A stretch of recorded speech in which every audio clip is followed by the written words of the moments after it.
Let me mansplain. Oh my god. Becky, look at her.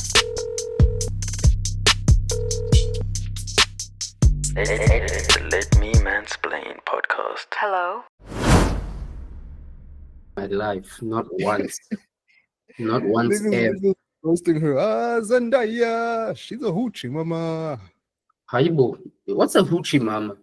Niggas Because are sometimes roasting- Yeah. we just pick up American slang fits and it just sounds good, but a nigga doesn't know what he's saying.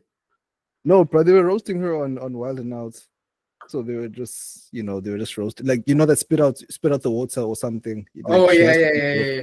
Yeah, so niggas came up to her and said, Zendaya, she's a hoochie mama. Ha Zendaya, she's a hoochie mama. Zendaya, come on. A hoochie mama. It's just You a know hoe. this. Oh damn! All right. I didn't know. Like recently, because obviously as a hip hop fan, bro, you pick up a lot of American lexicon. Only recently I learned what probably in the last few months I learned what a hoopty is. A hoopty? A hoopty. I didn't know what a hoopty is. I just knew It's it a was car. a whip. Yeah, Yeah, same. but it's a beat up car. It's not just any car. It's a beat Oh. up car. It's like a like ass- old, like what's their favorite one? Jetta. Honda Civic, Honda Accord. a Honda Civic, Honda Accord, a Jetta, but it's not a new one that's in shape. It's like basically Skoda Accord. Yeah. No, but that's the correlation is easy if you hear it's in a rap. Yeah. But the thing is, I don't know. I think it was Dave East who said it's like no more days in the hoopty. Remember grinding out the hoopty? I'm like, how? I thought a hoopty was just a whip, but then I realized, okay, no, it's a bad whip. And then I heard it on Matt Hofter. Someone was saying it on Matt Hofter's podcast, which had an old Jetta, a beat up ass hoopty. I was like, oh man, the hoopty, you were in a hoopty, and then I realized, okay, it isn't just any car. It's just a specific car. Yeah, that's facts. But you know what? When it comes to specific cars, when it comes to specific modes of transport, and when it comes to getting you from point A to point B, look no further, go no further than the world's most sensational podcast with yours truly, the most unruly Fear Bavaria area, man. Let's get it. Yo, man, this is Wesley Sniper, a shooter from a distance like Roberto Carlos. And as you heard, you are now tuned into the world's most sensational podcast, the Let Me Mansplain Podcast, where everything goes, just as long as you can mansplain it. We on.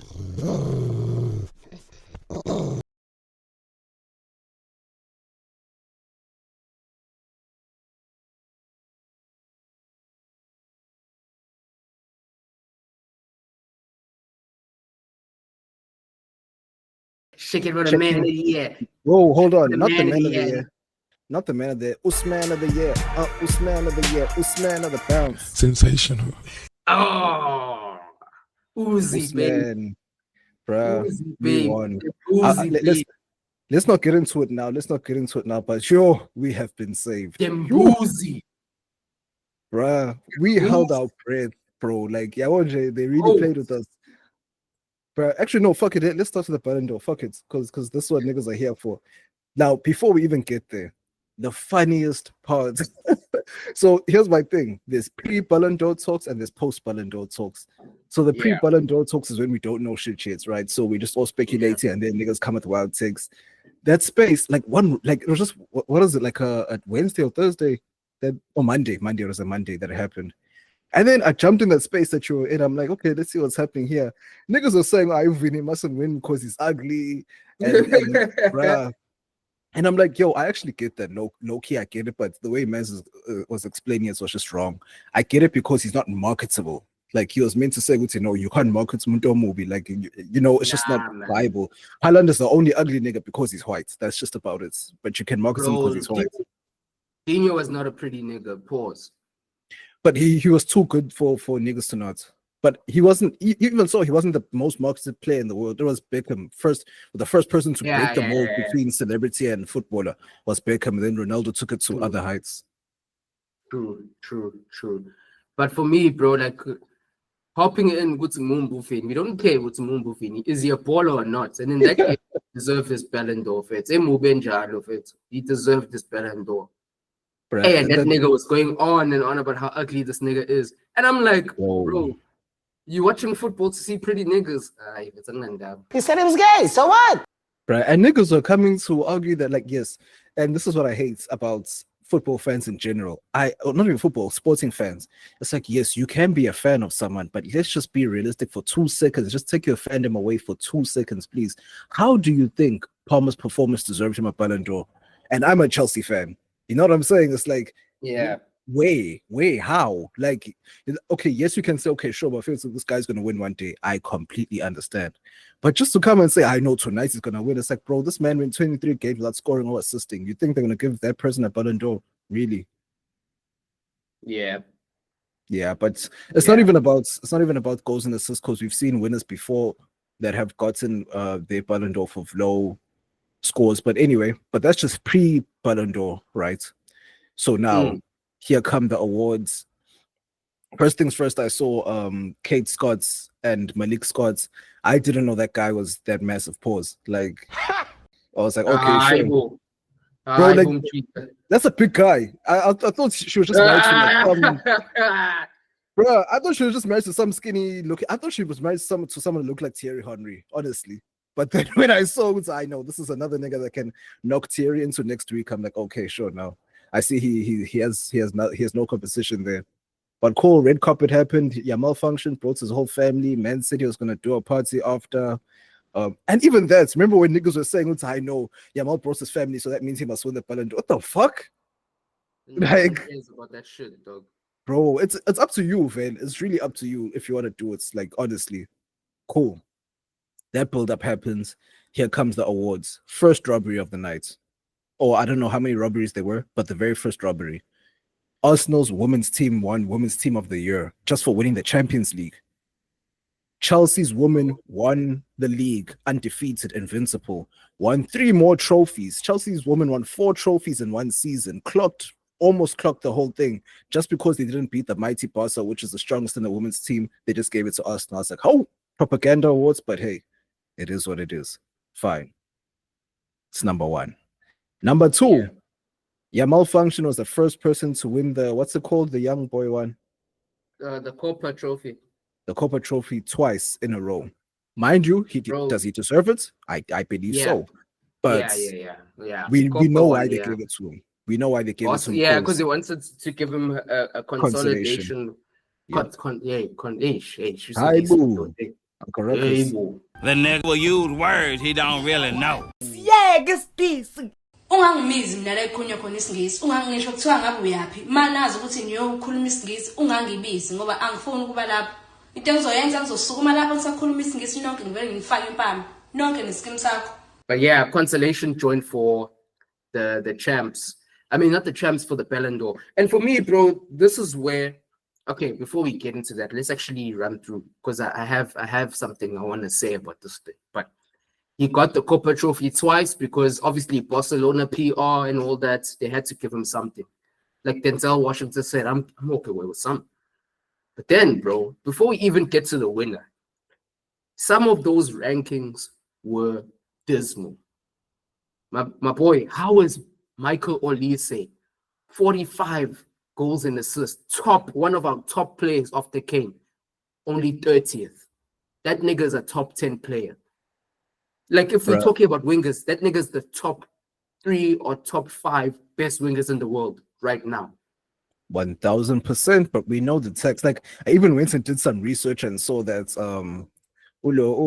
like there was some battle between Germany and France. I actually went and saw, and I was wondering what's going on. Why does the FFF, the France Football Federation, hate Germans so much? Like, just hate Bayern in general. I'm like, I don't get it. It's like, why do they do that? But I get that, because it's like, cool, whatever politics they have, and they're gonna put him down. And that's another thing about the Ballon d'Or, is that we have to also realize, yes, it is kind of messed up where they place certain people, but in the same breath, we know how the politics go, and wait. So sorry to interrupt, bro. Conspiracy theory just showed up. What is the football federation called again? France Football Federation. Okay. And F. So it's triple F. Yeah. What is what letter is F on the alphabet? So what number F? Because A is number 1, B is number 2, C is number 3, D is number 4, E is number 5. Which letter is F? Oh, bro, but if you had to think of it in Weezy, right? If you have to think of it in Weezy's way, Weezy F, baby, and the F is for phenomenal. So is it really 6? Bro, but phenomenal is a P, bro. Fair to you see, the Ballon d'Or is proof that this is an evil satanic thing. Bro, you can't tell me that an all clean conscience, Olise is going to be 30th, and that's going to be something we need to respect. Satanic thing. Saka finished above. Wait, hold on. Let's go in order. 29, Florian Wirtz. What do you say from last season's performance? He was decent. So he deserves 29. Yeah, I'd say he deserved 29. Oh yeah. Number 28, Virgil van Maguire. Virgil van Dijk. Virgil van Maguire. Van Dijk. All right. Number 28, that's All fine. right. It is what it is. But the champions is cool. 27, on Caroline, Declan Rice. Overhyped. I think he might have finished higher, but higher. Yeah, he could have. Declan Rice has a pretty good individual season. Obviously, it's that mix up between team trophies and individual performances. Because if you are in a dead team but you're balling out of your mind, it is kind of unfair. But Declan Rice is a solid. Yeah, Jamie Vardy back in 2016 when they won. Yeah. But he had soldiers with him though. But anyway, he had Mahrez and true. Kante, he had soldiers with him. Kasper Schmeichel was also a baddie. Was on form. Yeah. Hey, that's crazy. But this is the craziest one. But I think he also expected it. 26, Erling Haaland. Of course. Nah, that's insane. That nigga needs to be top 20. But he expected it. That's the thing. Like we all expected it because they had the agenda. We knew the agendas at the beginning. But it's not even top 20, top 15 to me. Because that man was still scoring. Because City had a bad season. But he was still balling. And he was injured for a while too. True. And that's the craziest part. But anyway, 25, Denzel Dumfries. I'm not mad because at Insight, the man performed. 24, Fabian Ruiz.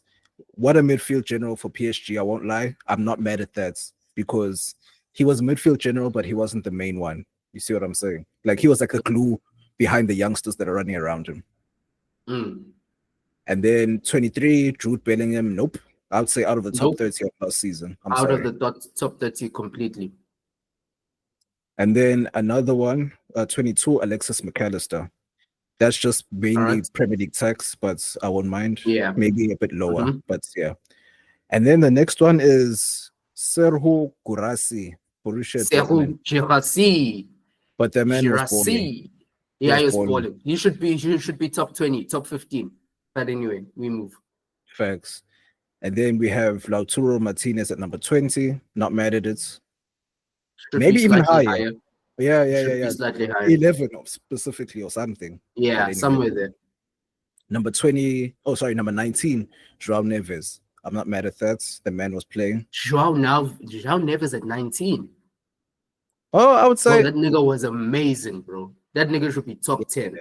Facts, actually. That's true. And then we have Scott McTominay at 18. I'm not mad. I'm not mad at that at all. 17, Robert Lewandowski. Not mad at that at all. No, not too mad at that. 16, Vinicius Junior. Not mad at that at all. He was shaky. He was very shaky. The fact that there's such a gap between Vinicius and Olise is crazy. Insanity. Insanity. But yeah. They could have actually swapped, actually. I won't lie. I still think Olise should be higher. I think Olise is top 10. But anyway, let's move. Cool. Number 15, Aigeo Jokeres. That's Victor Gyökeres. He had a historic season with Sporting. We need to throw him Oh, something. 97 goals or whatever. Yeah. I'm a goal out 97. But I'm a goal. Let me treat it. Yes, sir. 97 goals. There you went. Number 14, Desire Due. Yeah, that's kind of. Due. Yeah. What is he? Number? 14. 14. I'm not mad. I'm not mad at that. I think he also could have been higher because he had an electric season, but all right. Then number 13, Harry Kane. Could have been higher. That's crazy. Crazy. Top 10. Top 5 even. But okay. Could have been way higher. Number 12, Kailicha Kvaratskhelia. Could have been a bit higher because of what he did for PSG and Inter. What he did there was insane. Napoli was a Napoli dog. Napoli. First half he wasn't cooking. He really only cooked when he got to PSG. Now he laid the groundwork for Napoli. I'm sorry. Yeah, he did, but I still think when it comes to PSG, he did well. But when it comes to PSG, Doué is higher than him. Desiree Doué is definitely higher than him. I would say his total season for what he did for Napoli and PSG, he's perfectly placed. Could have been a little bit high, but perfectly placed. I won't lie. I think the Champions League and the 6 months or the second half boosted him because of the first half he was all right. He was doing well, but he wasn't setting the world on fire by any means. But anyway, let's move. Right. Then number 11, Pedri. Yeah, of course. Top player. But I'm not. Yeah, I don't know how to feel, but I'm not mad, of course. And then we go to number 10 is Nuno Mendes. Someone could have taken, even Harry Kane could have swapped with him. So here's my chat about Pedri, right? Pedri is like he maintained his high level of performance because he's one of the best, if not the best midfielder in the world, right? He didn't light the world on fire in any way, shape, or form, like do something completely outstanding, but he kept that very high level of performance. My chat is if Pedri's in this list, why is Kimmich not? Because Kimmich did the exact same thing last season. Yeah, that's high level of performances, high level. He should be in the top 30 finish. You're telling me about all these men and Kimmich doesn't make it. Nonsense, bro. PR, of course. PR. Nonsense. Exactly. We move. But yeah, number 10, Nuno Mendes. I could have swapped him with Harry Kane. Number 9, Gigi Donnarumma.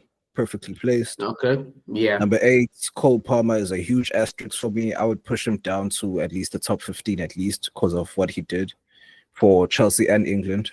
But to be fair, bro, like didn't Cole Palmer go like 10 plus games without scoring nothing? 23 games, yes. But I'll put him at 15 because of the impact that he made whenever he was on, pretty much. Whether it's England, whether it's at the Euros, was it the Euros that we recently had? Yeah, so he came on and started destroying.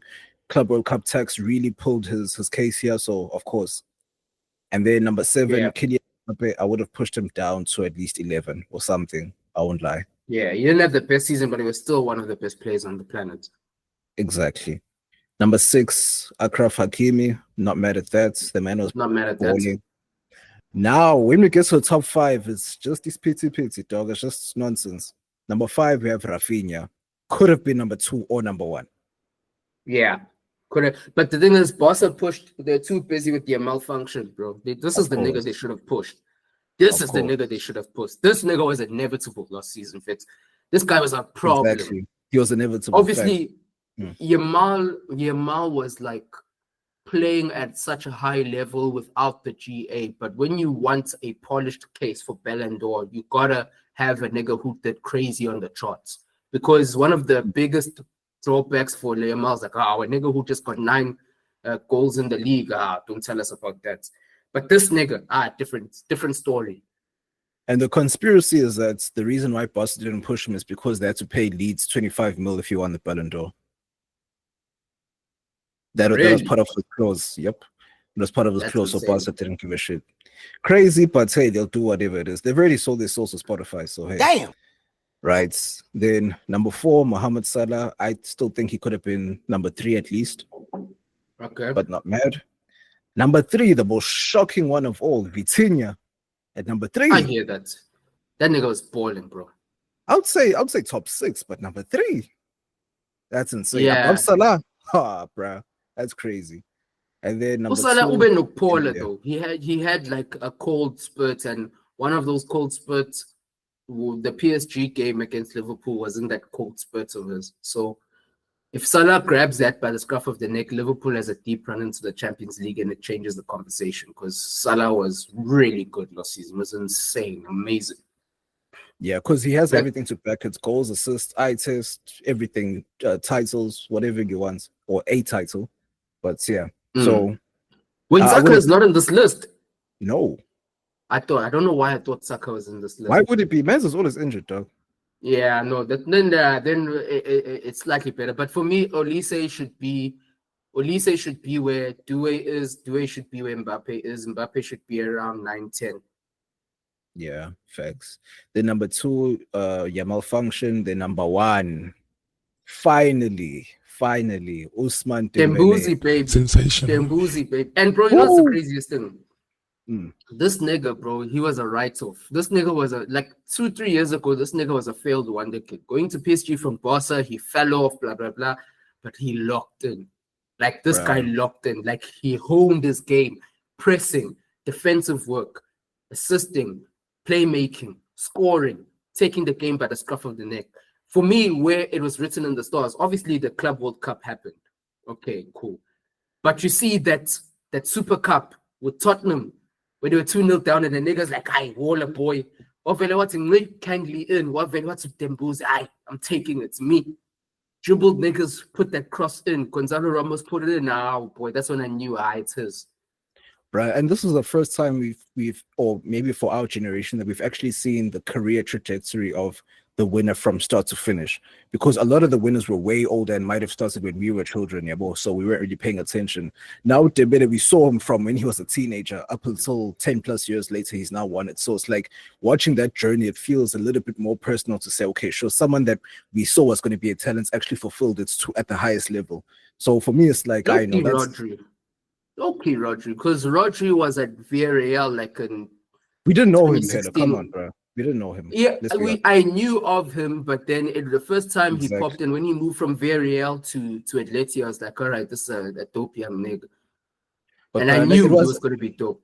We weren't all focused on him. Like he wasn't like the steering of, okay, sure, it's going to be. It's like, okay, we see the potential, but we wouldn't have known that he was going to win the Ballon d'Or. No one would. You see what I'm saying? Nah, it's like, not at that level, yeah. Dembélé is like, okay, bro, if you lock in and, you have that special thing in you to go all the way to the top, and he did. But bro, with Rodri, bro, even 3 months before the Ballon d'Or ceremony, we didn't know he was going to win. It was kind of obvious with the propaganda, even when they gave him the Euro player of the tournaments, when Yamal was clearly the player of the tournaments, but because he's a child, they had to give him the young player of the tournament. So yeah, the propaganda was really propaganda at that stage. He scored in Champions League final. He scored a lot of decisive goals, so they were like, no, fuck it, let's give it to him. So hey, for me personally, I saw it coming, but it is what it is. But my main thing is, first things first, I'm happy this is like the first time since Benz maybe the streets have a Ballon d'Or, where it's not like, okay, this is all propaganda work or whatever. Like, it's finally someone we saw perform is actually getting awarded for it. It's the first time in a minute since Benz. And then on top of that, niggas are like, oh, it's the first black player. It's like, you see this recency bias shit with football. Yeah, it's nonsense. It's nonsense. It's annoying because George Weah's there, Ronaldinho's there. There's did Ruud Gullit win that? Yeah, Ruud Gullit won back in the 80s or early 90s. 70s there. It was 80s, late 80s because that was when Milan was cooking, and then you had the 3 Dutchmen, because it was him, it was Gullit, it was Van Basten and Rijkaard, and I think all of them got a Ballon d'Or, because Rijkaard I think got a Ballon d'Or as well, and he was black too.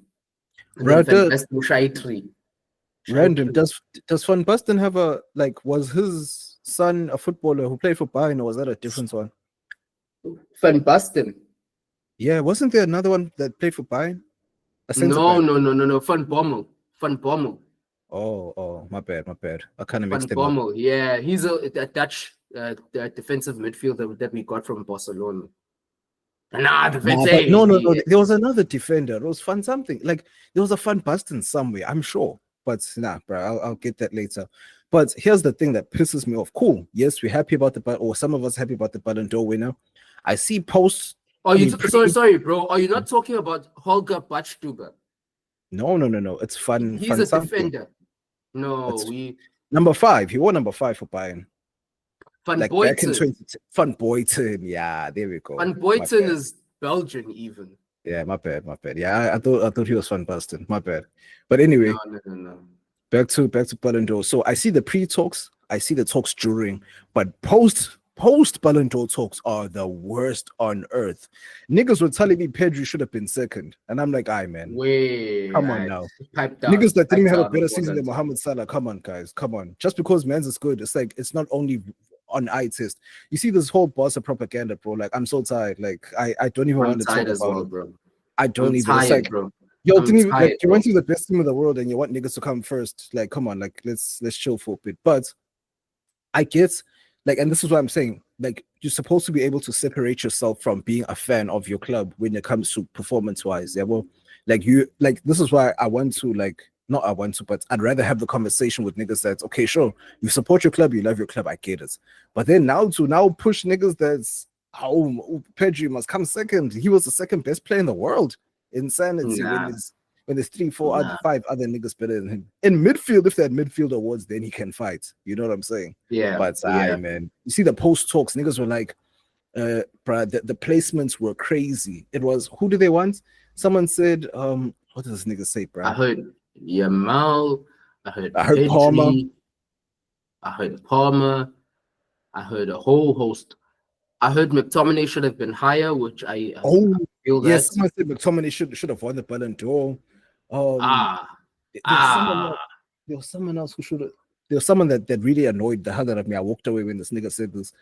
It was let me check this list again, bro. There was one nigga that I just decided to walk away after he said this shit. Not Rice. No, it wasn't Rice. It was Not someone else. Gravenberch. Let me see this. No, not him. I just want to see the list again. I'm just swiping down. It was. Oh,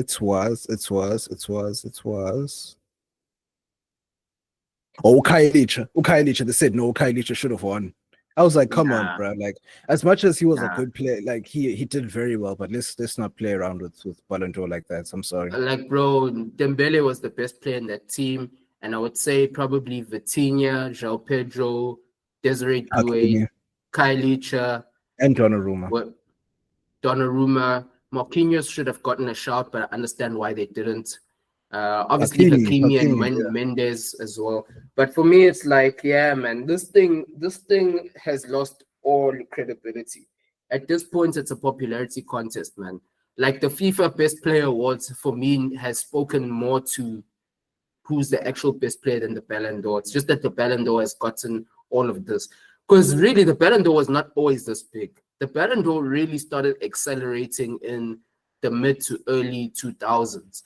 And then when the Ronaldo-Messi era came in, that's when the Ballon d'Or started getting big. But traditionally, it was the FIFA Best Player Awards or FIFA Player of the Year. That was the big one. And then around that mid-2000s, they merged. Or was it the late 90s or early 2000s, they merged the FIFA Best Player and the Ballon d'Or, and then they brought it back around 2018, 2019.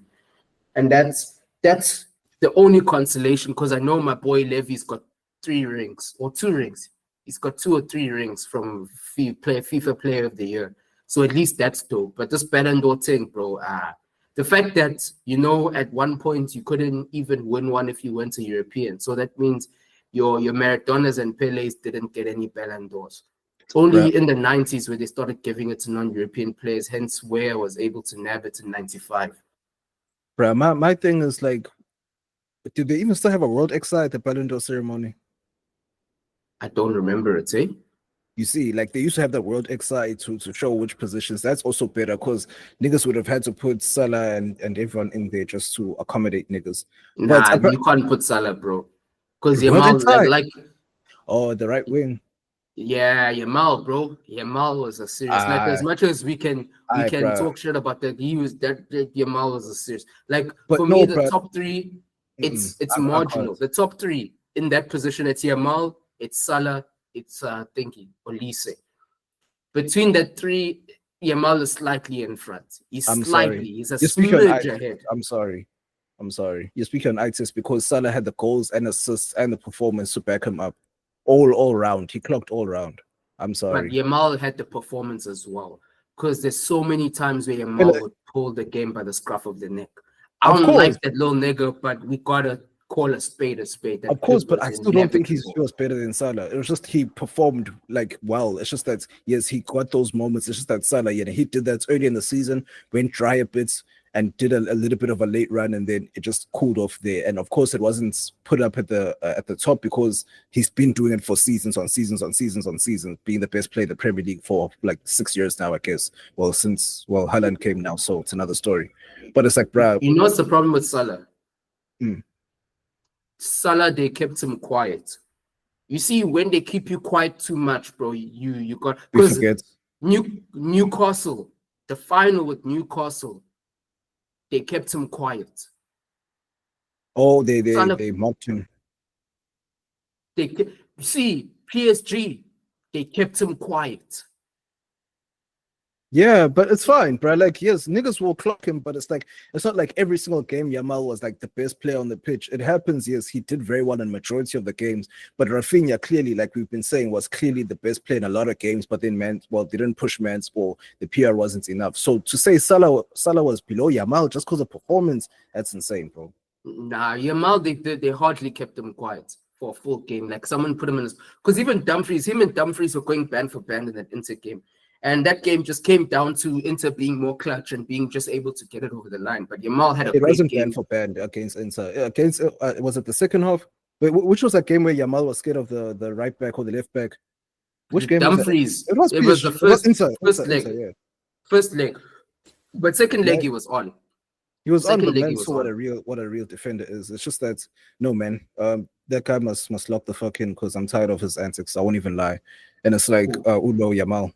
And it's just like a thing of like they're trying to push it like it's cool. And it's like a lot of people don't realize like we've seen this over and over again, including Ronaldinho. Too many times. You know what I'm saying? It's like Neymar, look at him. Look at Neymar. Neymar should be playing in the highest league still, but then the way he decided to live his life, look at what's happening now. That's another story. Lord Bettner would move like this. Balotelli would move like this. Like, you see, when I saw Balotelli setting off firecrackers back in 2013, and I remember, bro, that man was, you see that 2012 Euros, that man was different. How he was scoring in the final, bro, is different. Like, that was going to be the nigga. Then we heard about him setting off firecrackers, swearing people, throwing boots at people in the changing room. I'm like, yeah, I know. Exactly. And people don't realize that discipline really adds to your game, because say whatever you want about Cristiano, the man is disciplined. He is confident. To me, he's not arrogance, he's confidence, and he has extreme self-belief, which a lot of people don't have, so they're going to see it as arrogance. So fuck it. It is what it is.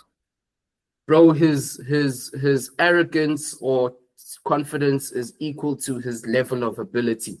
Like, if you had done anything that resembles what Cristiano has done with his life, and you had that level of confidence, I would even say you're humble, bro. And niggas think Messi's humble because he doesn't talk. That man is he's just shy. He's just shy. He just doesn't talk. But he's just actions, shy, bro. cool. Yeah, he is an arrogant person, but he's just shy. Like, he just doesn't like talking. That's it. Like, that man is arrogant. Like, have you seen the World Cup favors Messi and has been favoring Messi and Ronaldo for the past I don't know how many years, because the World Cup was in Qatar last time. That favored Cristiano because he was there in the Saudi region there, and then now it's gonna favor Messi because he's in the US. Like, now the sports move around these niggas. Messi had to leave Barca because they want to slash his wages to a point where he's like, no, I can't be paid this amount. Of course your ego has to be big because you're one of the greatest to do it. But no, I actually had a discussion with your bro about like, we were discussing like Messi's the GOAT, like the greatest of all time. I'm like, bruh, have you seen Pele? Like, for me, it's like, dog, Pele was a genesis for everyone. Like, I get Messi, like, this is what I'm saying. Messi definitely. I completely get the case, but it's like the genesis of everything for me was Pele, dog. Like, he started every single thing. I'm shocked that not shocked. He won 3 World Cups back to back, starting at the age of 17, being the steering all throughout. I guess Mbappe is rewriting that history. But it's just like, even from the way he played, the goals he scored, everything as a striker, he defined the striker. Like the same way Messi defined the centre forward. Now there's no more centre forwards anymore because he doesn't play that position. So it's just like, I guess the influence, the power, the impacts, but for me, it's still Pele, dog. I'm sorry. But also, it's like the level keeps increasing, right? Like the average level. So back then, you'd look at the guys that are listed as legends and who have an opinion on the game, and then you run back their tapes. And bro, for example, you know that Graham Souness guy? No, I don't know that. Scottish Graham Souness, the guy that always used to slag off Pogba, the Scottish guy. Yeah. So he's a Liverpool legend. Born, bred, okay, not born, obviously he's Scottish, but because of the Scouse affiliation with the Scottish, there was a lot of Scottish players in Liverpool over the years. But anyway, he's a Liverpool legend.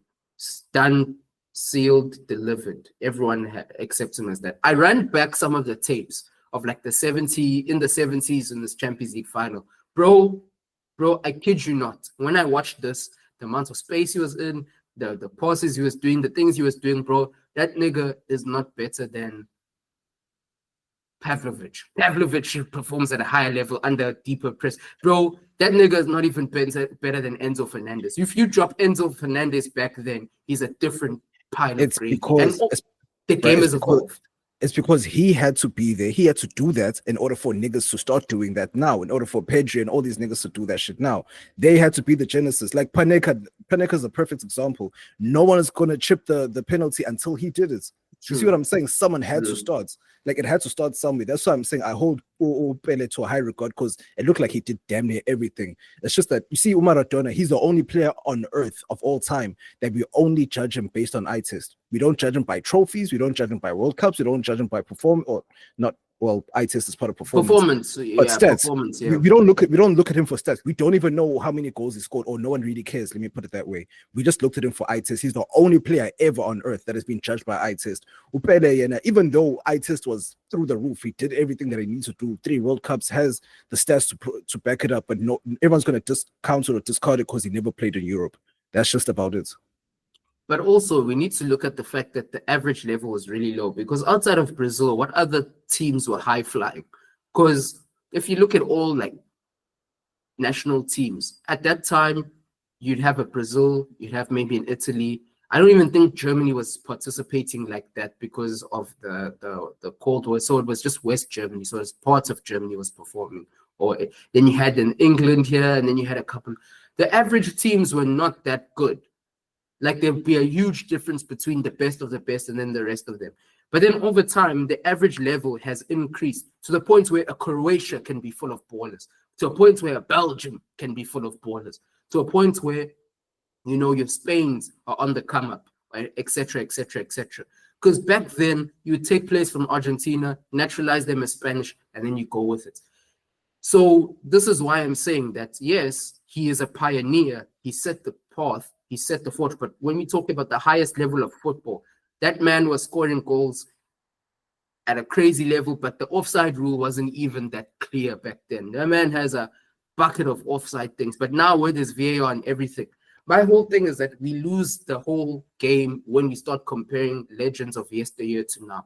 You can compare niggas within a 10-year or a decade because the game doesn't change. But when you get bigger than decades, bro, it becomes too crazy. Like, at most, niggas in the mid to late 90s, you can compare them to niggas now. But if you go further back than that, the game was too different. Even this thing of pressing, bro, it's too new.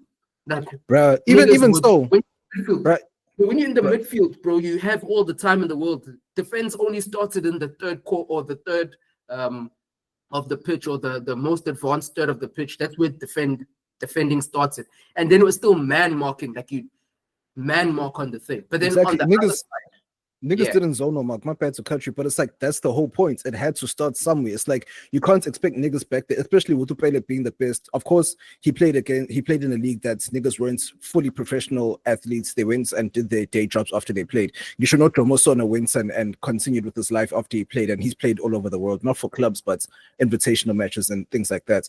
But my main thing with if I have to use Pele again, it's just a thing of, because back then Yes, he was in the Brazilian league or whatever. If he wasn't that good, the World Cup, he wouldn't perform. He wouldn't be as good. Yeah, but he that's true. clocked niggas. He was the best player at the World Cup every single time. Or let me not say at the Yeah. World Cup, but for his country every single time he was there since he was a teenager.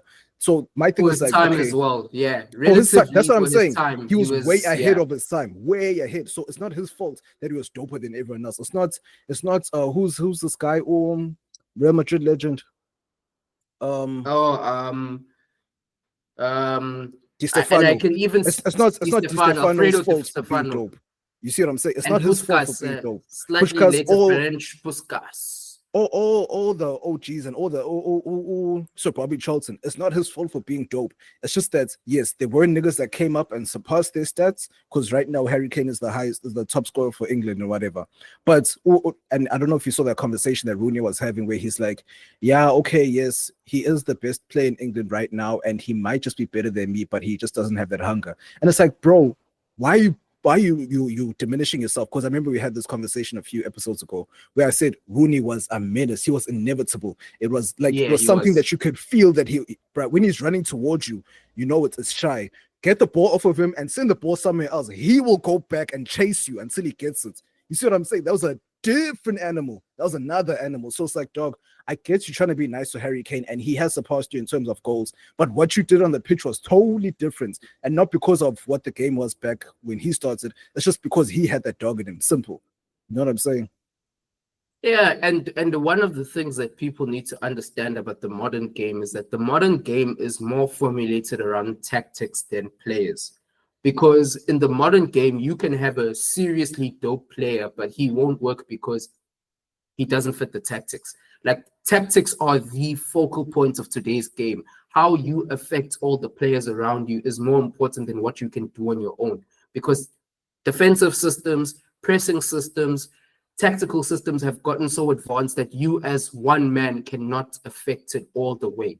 This is why, as great as Messi is, there are many times where a team who shouldn't even be chatting to Barcelona will be a thorn in the side because they can put niggas in the game that can affect the game in that specific way. It's why Bayern has battered Barcelona so many times, because tactically we just had that thing that even though man for man, you might argue they had better players, but we were able to dominate because the tactical setup is set up in a way that it puts them in the deepest water where they're drowning. And this is why I'm saying that, yes, individualism is important, but Pele existed at a time where one signing could completely change the trajectory of your club for like the next 3-4 years. Like, if you look at a Benfica, bro, just them getting this guy, this Mozambican, why am I forgetting this guy's name? And I can literally see his face. I can literally see he's Mozambican descent. Wait, I'll tell you his name now. He's a striker. He is the biggest striker that. And play for Porto. No, Benfica, bro. Benfica. Wait, now or back in the day? No, back then. He was the one that won like 2 or 3 of the. George Weah. No, man. The black guy. I can literally see his face. And I can search him. I can literally see him here, but there's a name. Okay, but what did he do? What did he do, though? Like, they won 2 champions. Eusebio. There we go. Eusebio. Like, you can buy 1 or 2 players and it changes the complete trajectory of your team. But whose problem is that? It's no one's fault. It's not a fault. It's just the sign of the times. AC Milan racked up like 3 or 4 Champions Leagues off of buying 3 guys. They got in the 3 Dutchmen, or the 3 Dutch horses they were called. They got Van Basten, they got Rijkaard, they got Cenat. They ran riots. Now, bro, in the modern age, bro, you can get a full starting lineup of stars, bro. You're still gonna fall up. You still can fall short if your system is off. Yeah, but like just buying. See Madrid, bro. Just off of Stefano, and then later Puskas. Those niggas did a 5. Did a 5 on niggas' head tops. Insane things, bro. Yeah, Pele, these guys were just special. Yeah, of course, it was at that era, but these guys were just special. It's like the same way if you had to look at the time when Messi was coming up in the mid to late 2000s, even Cristiano, it's just you couldn't do anything about it because they were so far ahead mentally. Even now, if you look at Messi play, his IQ is still on 1,000 because he's far ahead. There's nothing that everyone can do about it because he's just better than everyone. That's just about it. He honed his skills and he went further. There will be another player that can either take what Messi and Ronaldo has done to another level or either equal it. Like, look at Haaland now. Haaland is tearing through defenses, but no one gives a damn because his whole team isn't performing. You see what I'm saying? So not performing, but the team is just off right now. Yeah, his whole team isn't up to, which is making my point that in the modern era, the whole team needs to be on. Not only just the team, but the subs too, because there's so many games that you need to be firing on all cylinders to have a deep trophy run in multiple competitions. So you as a sole man cannot affect. You can affect a lot, but you cannot affect that much. Whereas back then, one man could, because just the playing level of the rest of the teams and the rest of the squad was not up to par. And if you look at those eras of your Pele's, your whatever, you'll be hard pressed to name 3 or 4 other guys in that same team that were performing at the same level. Obviously, in the 50s, late 60s, you have a Garrincha there in Brazil, you had a Nilton, you had a Socrates, you had all these different guys contributing, or Jairzinho and all these guys, but this guy was the defining dude. Even if you go back to England with Bobby Charlton, only Bobby Moore, so Bobby Moore's the only guy you'd add. Other than that, you lost for who else was there doing something. Even if you go back to Germany, you'd say probably it was Paul Breitner, you'd say probably it was Gerd Müller, and you'd say it was Sepp Maier and Beckenbauer. That's it, of that era. That's a lot of players, though. That can fill up not every position, but a lot of players in different positions. But even if we have to bring it back to these times, and then we'll move on after this, but bring it to these times when Saliba and Gabriel were both for Arsenal, their defense was unlocked, it was secure after that. So then now it became a thing of them not being able to score on the front. That became their problem. They had, yes, David Raya was dope and whatever, but those two, Gabriel and Saliba, those two really stabilized Arsenal's defense. No matter who they have on left back, right back, or wherever, they changed the whole thing about Arsenal being a highway or whatever the case may be. So even till this day, they can still have that. And yes, it still adds to your point that even if the full team isn't doing what they need to do, as much as Arteta has done everything, it's just that City was better. That's just about it. Yes, they flopped here and there, but they put in a strong case, and it's just that City was better in those years. And now Liverpool are taking dominance, of course. But bro, I don't want to shift too far. They had a better system. They had a better system and a better team. Because back then the mentality was, if your team isn't good enough, go and buy a player that can make the team. Now you can buy whatever player you want, but if it doesn't fit in the system, it's dead. And the coaches of this day and age are judged on how well they can work with the pieces they have and make a coherent system to go and win. On top of that, I still think Guardiola is the only person who still works on a system, and right now that system is dead. Like right now, I don't know what the hell they're doing. Like, it's weird. But Brad, not to go too far. Sorry, bro. On the Guardiola point, the one thing that's interesting, I personally don't think Guardiola has anything to prove. I think he's among the GOATs, if not the greatest managers in the conversation. Alongside, I'll put Ancelotti. Because the staying power, the trophies, the amount of players he's managed, the players at the highest level he's managed, whatever. Guardiola has nothing to prove. But that's happening at City for the first time in his career. This is a squad completely that he built, didn't inherit anything. Because at Barcelona, obviously, he inherited a lot of players from the system and a lot of players from La Masia that he just gave an upgrade, or he gave a promotion to the first team, but most of that was inherited. At Bayern, obviously, he inherited 80% of that team, if not the whole thing.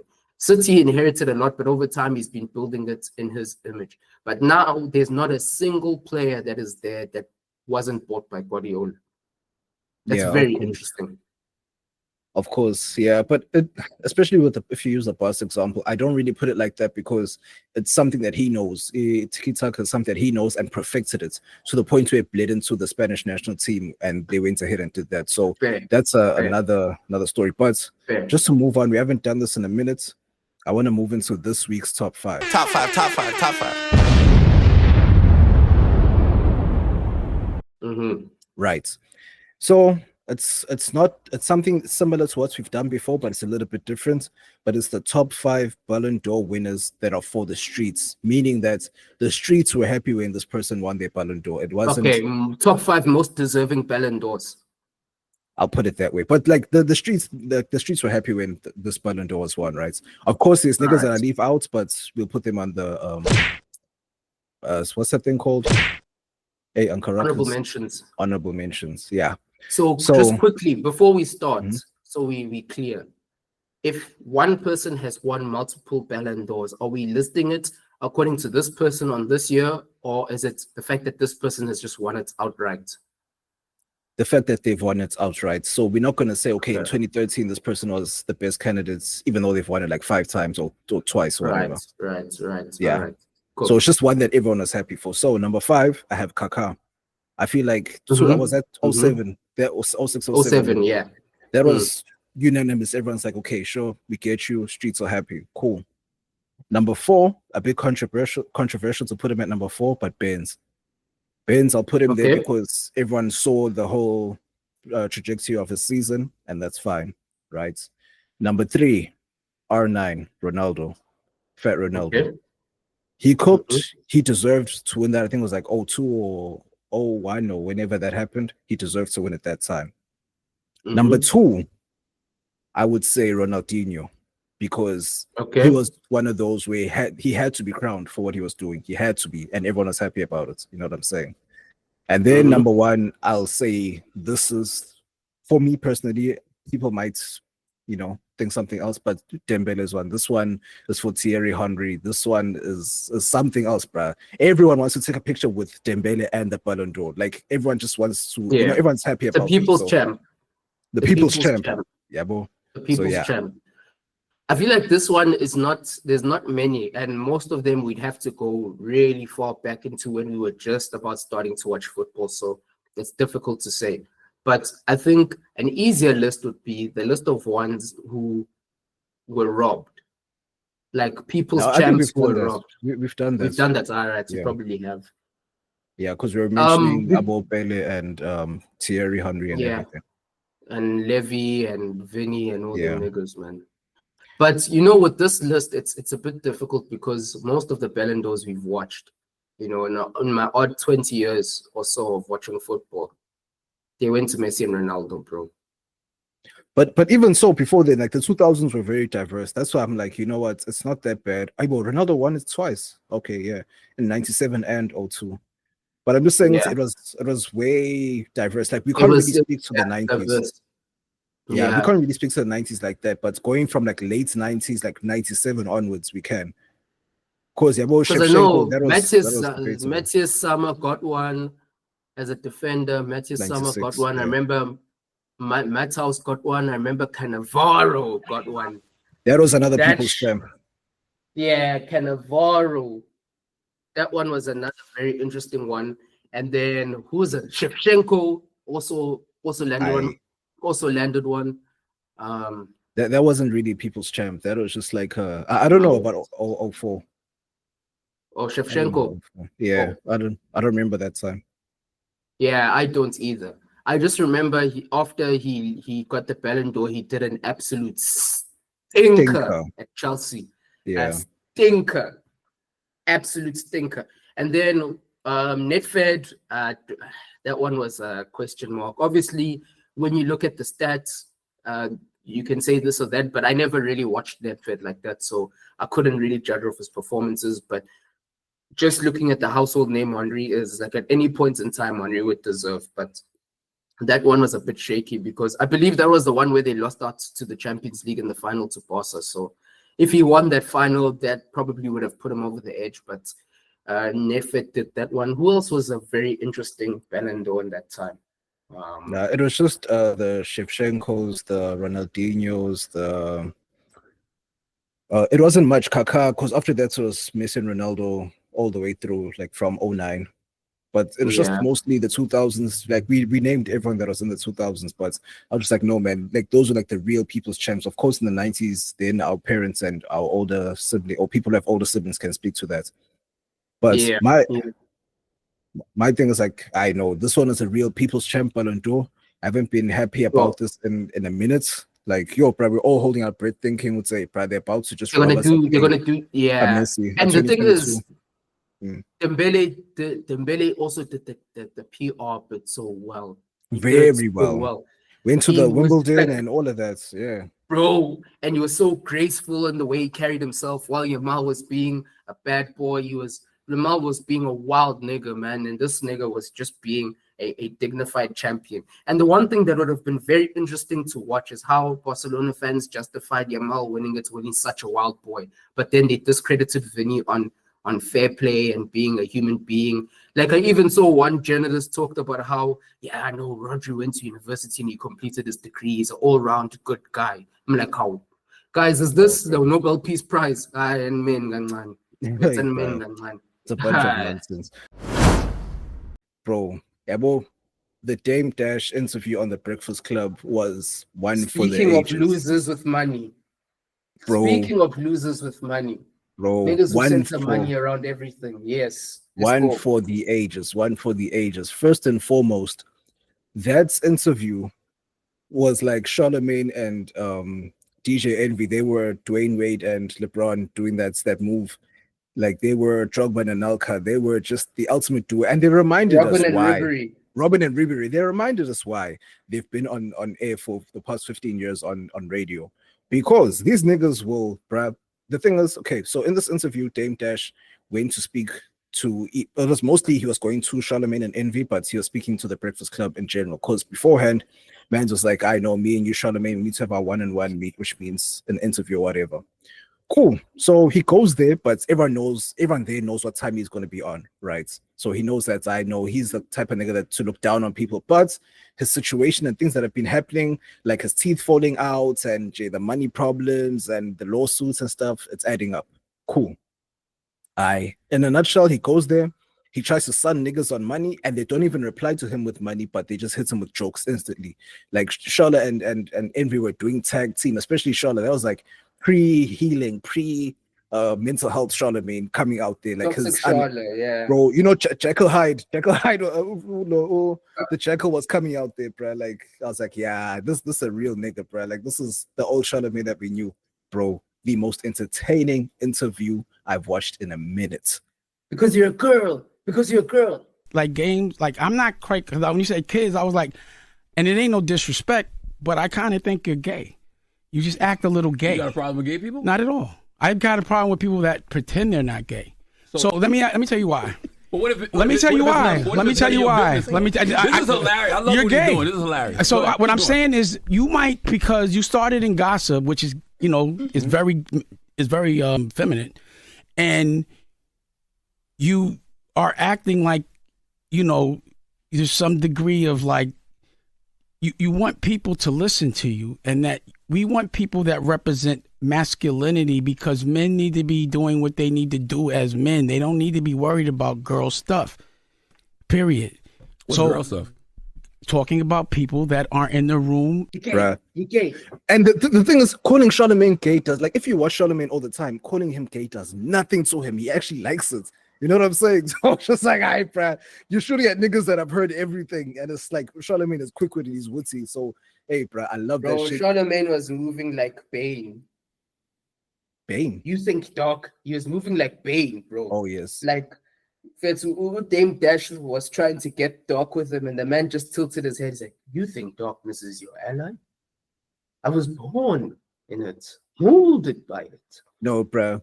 You see, this is what Charlemagne says. You think gayness is your ally? I was born by it. Molded by it. I didn't see straightness till I was but a man. By then, it was nothing but blinded. It was nothing but dick. That nigga gay, nigga gay, nigga gay, nigga gay, nigga gay, nigga gay. No, bro, like, he kept coming with these childish things like, and he said to Envy, DJ Envy of all people, when you step outside your house, do you even have a view? DJ Envy, like, bro, if you just go on his Instagram, you see the beautiful life that man has. He has 500 jobs to sustain that life. So asking him about views, asking Charlemagne about money, bro, Charlemagne, he just doesn't put it out in the public, and you saw that it didn't even faze them. All of them, except for Dame, but it's just like, yeah, he's loaded with litigation. Bruh, even Charlemagne hits him with that, bruh. If you start a label, you should call it Debts Jam Records. Damn. Bruh, Debts Jam Records. And look, no, but your new name is gonna be Debts Dash. You know, you care too much about money and material things, man. What are you talking about? You bro? do. You're contradicting Your yourself. whole existence is money and material things. That's why now that you don't your have whole it, existence you're is trying gay. to prove to everybody that you do. Your whole existence is gay. Yours is it sounds like you've been paid to do what you're doing. You should be objective on the radio. You need to get paid to do something. Then you wouldn't be in debt. Anyway. Debt Dash. That's his new name. You should start a new label called Debt Jam. Bruh, Charlemagne was chowing that man. Pause. Or maybe not pause for him, but I know he was. Yeah. Gay. Bruh, he was cooking him. And I'm like, yeah. Low-key, that whole thing just redeemed Hove. Because he all had this thing that Hove is he's a screw-faced nigga, screw you, do filthy, and he did Dame Dash filthy, and Dame Dash hasn't moved on after 20 plus years. Bro, Dame Dash in and of himself is like, Let me show you why his Hove decided to step away from me, basically. Exactly. And it's the just crazy thing is even Abo Killer Cam were talking about it, saying that he's big bro, whatever, but this nigga has always been all about the money, and he is always gonna call you out like, what kind of a house is this? What kind of a this is this? And he tried to check him softly and lovingly, pause, on the what's the podcast with him and Mace? Something. Yeah, but you know the part, and he was talking about Dame and how Dame needs to calm down and he needs to slow his roll and just disappear for a while, sort out his issues, and then come back. But Dame didn't take that warning, bro. Man came back doubled down. Bruh, that's one thing. But just to look at the psychology of things, Dame Dash is still mentally stuck in that Rockefeller phase where he was rich and powerful and called the shots. He's mentally still there in his early 20s where everything is still mixed with the hood. Because he was even saying to Charlemagne, he's like, no, if we have to go outside and fight, bro, looking at the two of you, Charlemagne can clean you up in a fight. Just looking at them. Yeah, 50-year-old man with no teeth. Bro, he can literally knock your teeth out. So Charlemagne is fit. What are you? You're just skinny, or you're just slim, or lean. They made us say lean. You see what I'm saying? Like Charlemagne is lean, bro. He's just an old man. Like skinny arms, he's just an old skinny arms, fat torso type, but his guts isn't that big that it's a problem. Exactly. So mentally, he's still back there in the early 2000s. Like your bling doesn't even look like bling anymore. Like you look like you're dressing like a rich person in the early 2000s that has to do too much. And it's like the glasses have to be this, the hat has to be this. It's like, no, you're doing way too much. And it's like, okay, someone like that is always stuck in that mentality. And like we said, loses with money. Because it's like, yes, you may have stocks here and there. Yes, when you're rich, your money isn't always going to be liquid, but your assets are not being taken to pay for shit. For your half of like they had to forcibly sell your percentage of Rockefeller or whatever it was called. So it's just like, bro, you are in his head, he's on a certain level and he should be given that respect. And it's like, bruh, you've brought yourself down. Like, yes, we can say you've done a lot. You brought Kanye into the stable, built this, built that, but you've brought yourself all the way down to the point where even your quote unquote peers can't even respect you because you put yourself at a negative every single time you speak to people, but your life isn't going as great. That's a lot. That's what a lot of niggas do. Niggas will come here, not here, but like niggas will come and point out certain things about you, knowing that their lives aren't the greatest, but because it makes them feel good, but because they used to do that back when they were on top, they still think it holds weight. And then niggas will be like, and like, bruh, you see, like what Charlemagne and Envy did, they listed all the things that were flopping for him. Everything else flopping for him. And on top of that, he lied and said he was the CEO of Revolt TV, Puff's thing. Yeah, and yeah, the new Revolt TV. Yeah. And they came out and why said, you no, congratulate me? Why don't you congratulate me? Why are you happy for me? I'm like, oh, bro, come on. Because they were like, number one, there was no reports on that. Number two, they came out and said nope. And they even said sent a company-wide email in revolt to say he's not the CEO. I don't know what he's on about. So it's just like, dog, you're embarrassing yourself more and more. And he only said that because he wants to act like Cameron's boss. It's like, dog, clearly you need to fix your life first before you start pointing at other people. Because, you know, throwing stones at a glass house, how and Charlemagne and Envy threw boulders at that shit. You know what I'm saying? Bro. But bro, that was just peak showing it's that sad. It is sad because it's like you're living off of yesteryear, and we've spoken about this all the time. And it's just like, bruh, you peaked. And that's the sad part. You peaked. And that's it. And you stayed there.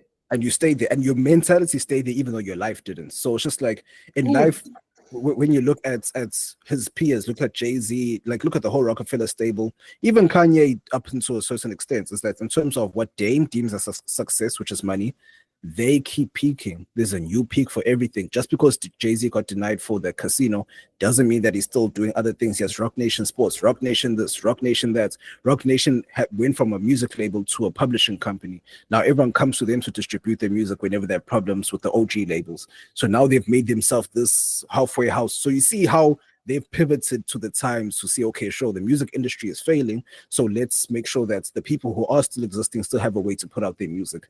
So they are constantly peaking and making sure that they get everything done, the checks and balances. I've watched Dame Dash's movie Honor Up, trash. I've watched that movie like years ago. Honor Up. This, like, the thing is, like, you're still trying to live a hood mentality, like where the world is not. The thing is, it's the 90s. Exactly, it's not there anymore. The thing was with the 90s, right? Especially in America, hood niggas were taking over, especially with Snoop, Dre, NWA, all the 90s rappers and everything. They were all taking over, Jay-Z, etc., Biggie, Tupac. But now that's not the world anymore. The reason why someone like a Drake could thrive is because back then the world wasn't like that anymore. Even though they tried to shun him, so not shun him, but they didn't really give him a chance that much until Wayne really took him under his wing and started pushing him. Someone like a J. Cole wouldn't exist, a nerd of hip-hop back in the 90s, because he was just busy studying the game. Even Kendrick, on top of that, they were just studying the game, and then they came and brought their arts out. But that just comes to show those guys wouldn't have existed then, but they exist now for a reason. But someone like Cortez, who was like J. Cole's son, basically, cannot exist in this generation because the backpack rappers don't, or the students of the game don't exist anymore. You see what I'm saying? So there are different eras where you can survive in. That makes sense, but if you don't adapt, you won't. It's just that simple. And Dame did not adapt. He thought my formula will work every single time. And even when it wasn't, he still bet on himself, but didn't have the wherewithal to see that, hey, maybe I should play or diversify my bets. You put it that way. Man, niggas refuse to move with the times, and they refuse to be self-aware of where they actually are. And it's that crutch as well of holding on to money as your entire personality. And yes, in the modern world where money is everything, it does help, but we have the responsibility as men to get as much money as we can and also live the most fulfilling life that we can. And if you are consistently making money so people can acknowledge you, you're always at a disadvantage, because yeah, it's that's the thing. But Dame Dash acts like a black woman in a managerial position at a company. Bruh, making your position your whole personality out of nowhere. It's like, who are you as a person? Like, do you even know yourself at this stage? You see what I'm saying? So it's just like, nah, man, you've become now a loser, and it looked very sad, but Solomon and Envy had to do it because he came there with an agenda of downing them. And usually, like you said, when Cam was like, yeah, we know he was that guy, but we'd lovingly, push him or brush him off. But now it's like, hey, bro, like now you're just getting to a point where it's just an echo chamber and we have to teach you, basically. And niggas ethered him. I love that. So I won't even lie. That was amazing to watch. Bro, it's sad to watch. It's like the J. Cole, remember J. Cole going at Kanye with the, what is it, false prophets? Yeah. Like that thing of you seeing an idol fall off, and it's slow and it's painful, and he refused to die as the hero, and he's slowly morphing into a villain, and he's been slowly morphing to the point that he's so far from what he once was that if you had to tell someone today that Dame Dash used to be a serious nigga, they wouldn't believe you. Bruh, that's very true. They just wouldn't believe you. It's so far-fetched. And the modern age is so littered with recency bias that if lately all you've been is a clown, then people just assume you always were a clown. And unfortunately, you're going to have to wear that label because you didn't pivot when it was time for you to pivot. This point, you should be eating good. You should be having royalties. You should be having all your things set up. You should be above all this clownery and making appearances on Breakfast Club. Jay-Z is not making appearances on Breakfast Club. He's not making appearances anywhere he doesn't want to be. And the fact that you still are there should be that little sign in your head that tells you that, hey, fit. But because he still has that willful ignorance, he's going to double down. Kanye as well. Kanye is also a nigga who's fallen off massively. At least he still has enough talent to still bring about some form of a demand and make some money off of it. But when you look at his stature of who Kanye used to be and who he is now, bro, chalk and cheese. Oh, bro. It's fallen off too much. Bro, the story for Dame is just leave the football before the football leaves you. And he would refuse to. And he refused to leave the football. It's insanity. But bro, like one random thing I just want to brush over. This song is stuck in my head. I don't know if you heard the joints. When pick up the phone, talk to me, it's Spider. Bro, you see that song, Young Thug, Miss My Dogs. Did you hear that joint? Where he was apologizing to everyone for the phone calls. So last episode we played the jail calls about Young Thug gossiping about all of his friends. So he made a song called Miss My Dogs, and he was just basically apologizing to his homies. And bro, that shit was fire. That's one of the best pain songs I've heard in a while. Like maybe top 10 best pain songs I've heard it like in my whole life. I won't even lie to you. That shit was fire. Like damn, I feel your pain. And Mans was busy saying, well, whoop-de-doo, but there's no whoop-de-doo when it comes to his friendship, sadly. It's exactly the same theme where Young Thug is still running around with this teenage thing. At a certain point, a lot of these things you hold on to are irrelevant. Like you can't be pushing 40 still trying to live street life. That's ridiculous. Exactly. You're a CEO. Like Ghana, how is Young Thug not 10 or so years older than Ghana, still trying to beef with them over street stuff when Ghana's getting to the business, he's getting to the music. They're like a few years apart. They're not that far. But it's just a thing of Ghana was never a gangster. That's the thing. Even though allegedly he might be a Crip or whatever Crips are there in Atlanta, even though allegedly he's around all this dangerous stuff. But he knows for a fact that he's not that guy. So that's why he had to speak. He had to sing. Mans had to sing like Sway Lee. Mans had to sing like Trey Songz. Mans had to sing like Chris Brown just to get out. And now what he did after he left or after he got out is what Young Thug was supposed to be doing. Not necessarily that specifically in terms of working out and all that stuff, but being a positive reinforcement. Yes, the feds are still on your back and they always will be until the day you die. It's the bet that you made.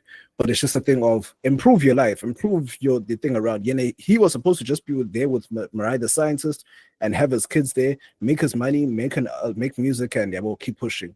But because niggas wanna be real and will say that people are rats and things like that, like we said in the previous episode, that life has to leave you at some stage because it then looks cheesy as hell. And it's only something for young niggas, basically. A lot of these things get dated, man. As life goes on, more important things happen. And it's sad when you see guys struggling for relevance and they're holding on to yesteryear things and they're trying to reintegrate themselves into the new culture. And it's like, it's one of the reasons why a lot of the boys stuff isn't hitting anymore for me, man. Like, yeah, I was actually thinking still about hot, still cooking, but bro, we've seen this before. We don't need you to be this. We need you to be what you were and a refined version of what you used to be, not this new thing trying to reinvent yourself. And for me, that's one of the things where I look at his newest stuff and I never really. There's some dope joints with his newest stuff, but it's always this older stuff that hits more because it was more authentic. And now it's just like, this nigga again. But he did say in that song, I forgot which one, off of the Scary Hours 3, where he said, you guys all want the old me. I just don't know how to rap like that anymore. I really don't. He was literally telling us, I really don't. Just don't know how. Exactly. Like, I'm not that guy anymore, literally. But it's just like, the thing was like the burden of being the leader, and to him, I don't think it was a burden, but the burden of being a leader was held on him a lot. And there's no massive hits that are necessarily coming out, but solely because he also fizzled and he was just giving us half-baked shit for a long ass time. Because if I really think about it, I think Kane clocked out around Scorpion time. And Kane only, like, he's one of those people that doesn't listen to Drake just because if he drops, hey, it's Drake. He'll listen because he likes that shit. For all the dogs, he only listened to last year when I played it for him, like literally. Like, Mans did not listen at all. Then he liked a few songs, but then some songs most of the songs he wasn't feeling like that. So it's just like a lot of people had that Drake fatigue. He's been dropping things that aren't dope. For me, I still think Her Loss is a classic, but he moved on way too quickly, like for us to actually sit in it and say, okay, this shit was fire. But that was the most recent one where we thought, okay, sure, Drake still has that shit in him where he can now come with another hit or whatever. But what I was just thinking about earlier this week is that we as the public are putting our expectations are too high for him to do what he did before. So after the Meek beef, he came out with Views, smash. After the Pusha beef, came out with Scorpion, had like 2 to 3 diamond songs in that year, smash songs in that year, features too, fire. And then now after this one, it's just like a balancing act, and it's like, bro, we can't expect him to keep doing it again and again. Everyone's like, he needs a hit. There's no care there. But then it's like, oh, it's not enough of a hit. It's just like, you see. So stop expecting him, like you put him up to him, but then are mad at him for not surpassing what he did. Yeah, like, but he set the standard though, you know? It's the same Pep Guardiola thing. Like, bro, what else is there to prove? It's just a matter of how long can you keep going. You've already gone longer than anyone else who's your competition has ever done. Save for 1 or 2 guys around you. There's nothing more to prove. Like, even if you crash and burn, we still remember you as what you were. And that's kind of the issue of recency bias. And this is why they also say, die a hero, live long enough to become the villain, because just quit while you're ahead. If you keep going, you keep tarnishing your image and legacy. But if people are at least comprehensive and mature enough to realize what this is, you're just going to have to be thankful for what you were given.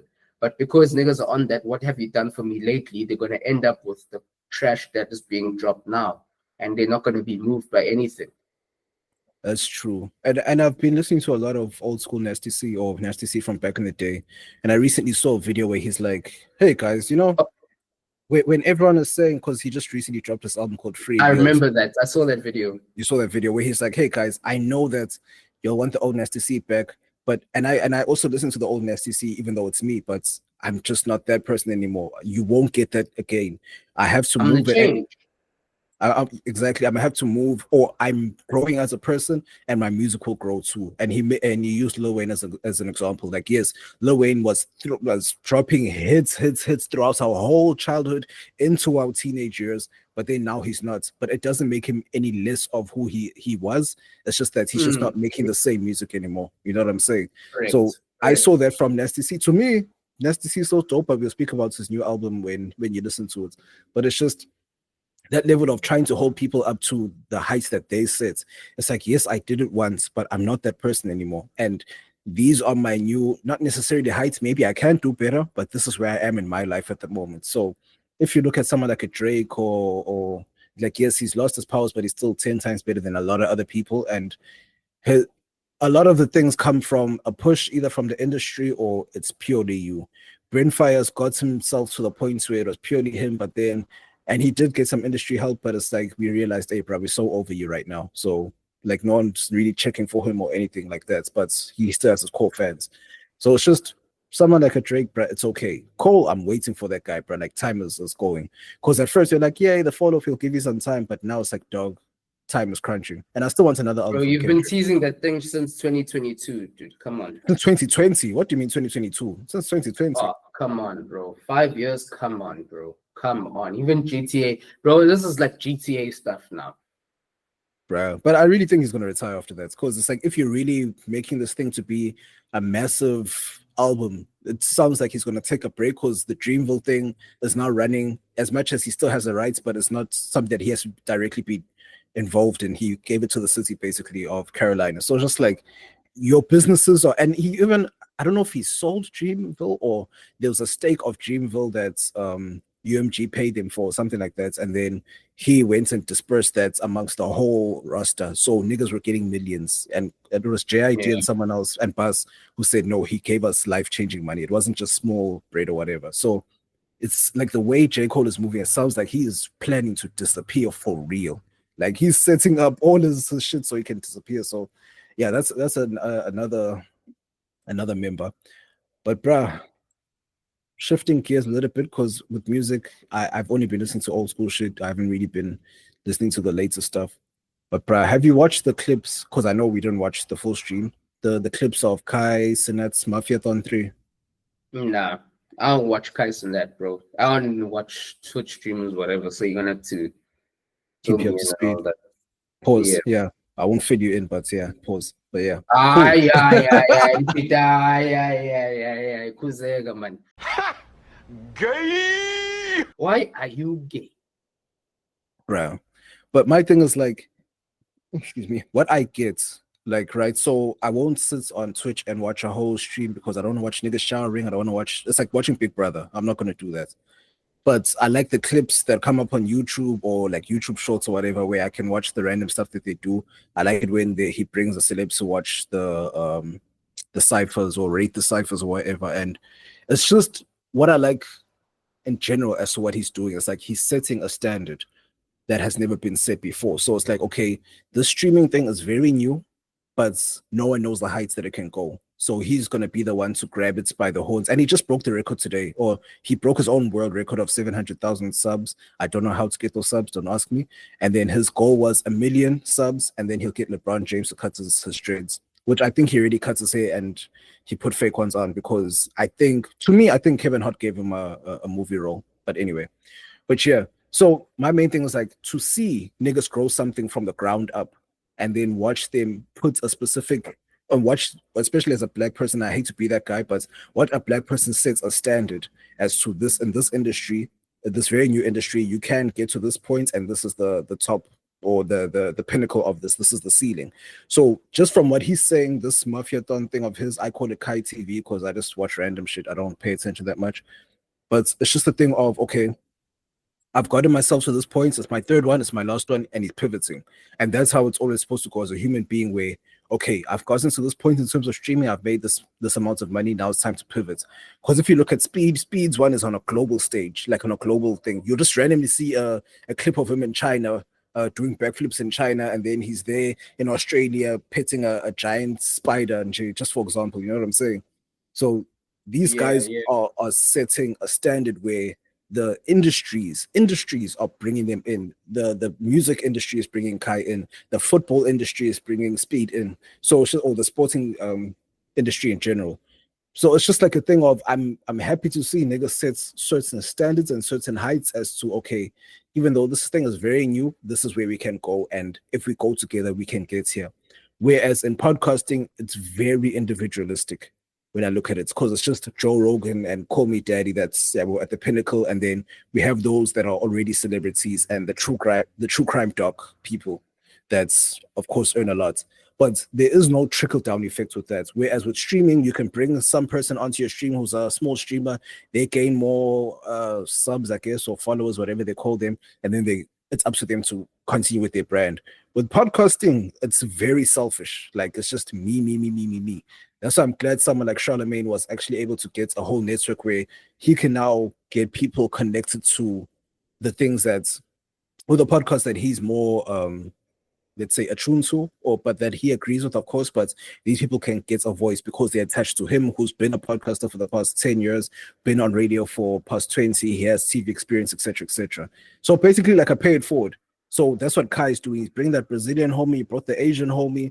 And the only one that I actually sat down and watched was a Snoop Dogg one, Snoop and Wiz Khalifa, when they were doing the hot box shit. I was like, I know, those Army fans. So it is what it is. But it's just, I like in general people set standards. I like it when Haaland sets records. I like it when Lewis Hamilton sets records. I like the fact that no one can clock Tiger Woods and his records are still there. You know what I'm saying? So it's just like a standards. That's been my thing for the past 2 to 3 weeks. Everything I do, it's always like a surprise when I pull up things to the next standard or the next level, because I now see that, oh, okay, sure, in order to elevate, you must do something that someone's never done before, even though it's not really a major thing. You see what I'm saying? So the point where when you get to the major thing, then it's going to become like, okay, I already did the small checks and balances. Then once it gets to the top, like Kai's thing, 1 million subs, it's going to be easy either way. So I'm just like, I know, man, hats off to that.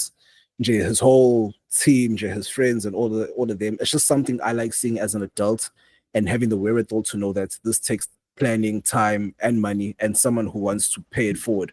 That's why Abu Aiden Ross, he will become he is one of the biggest streamers in the world, but it's just him.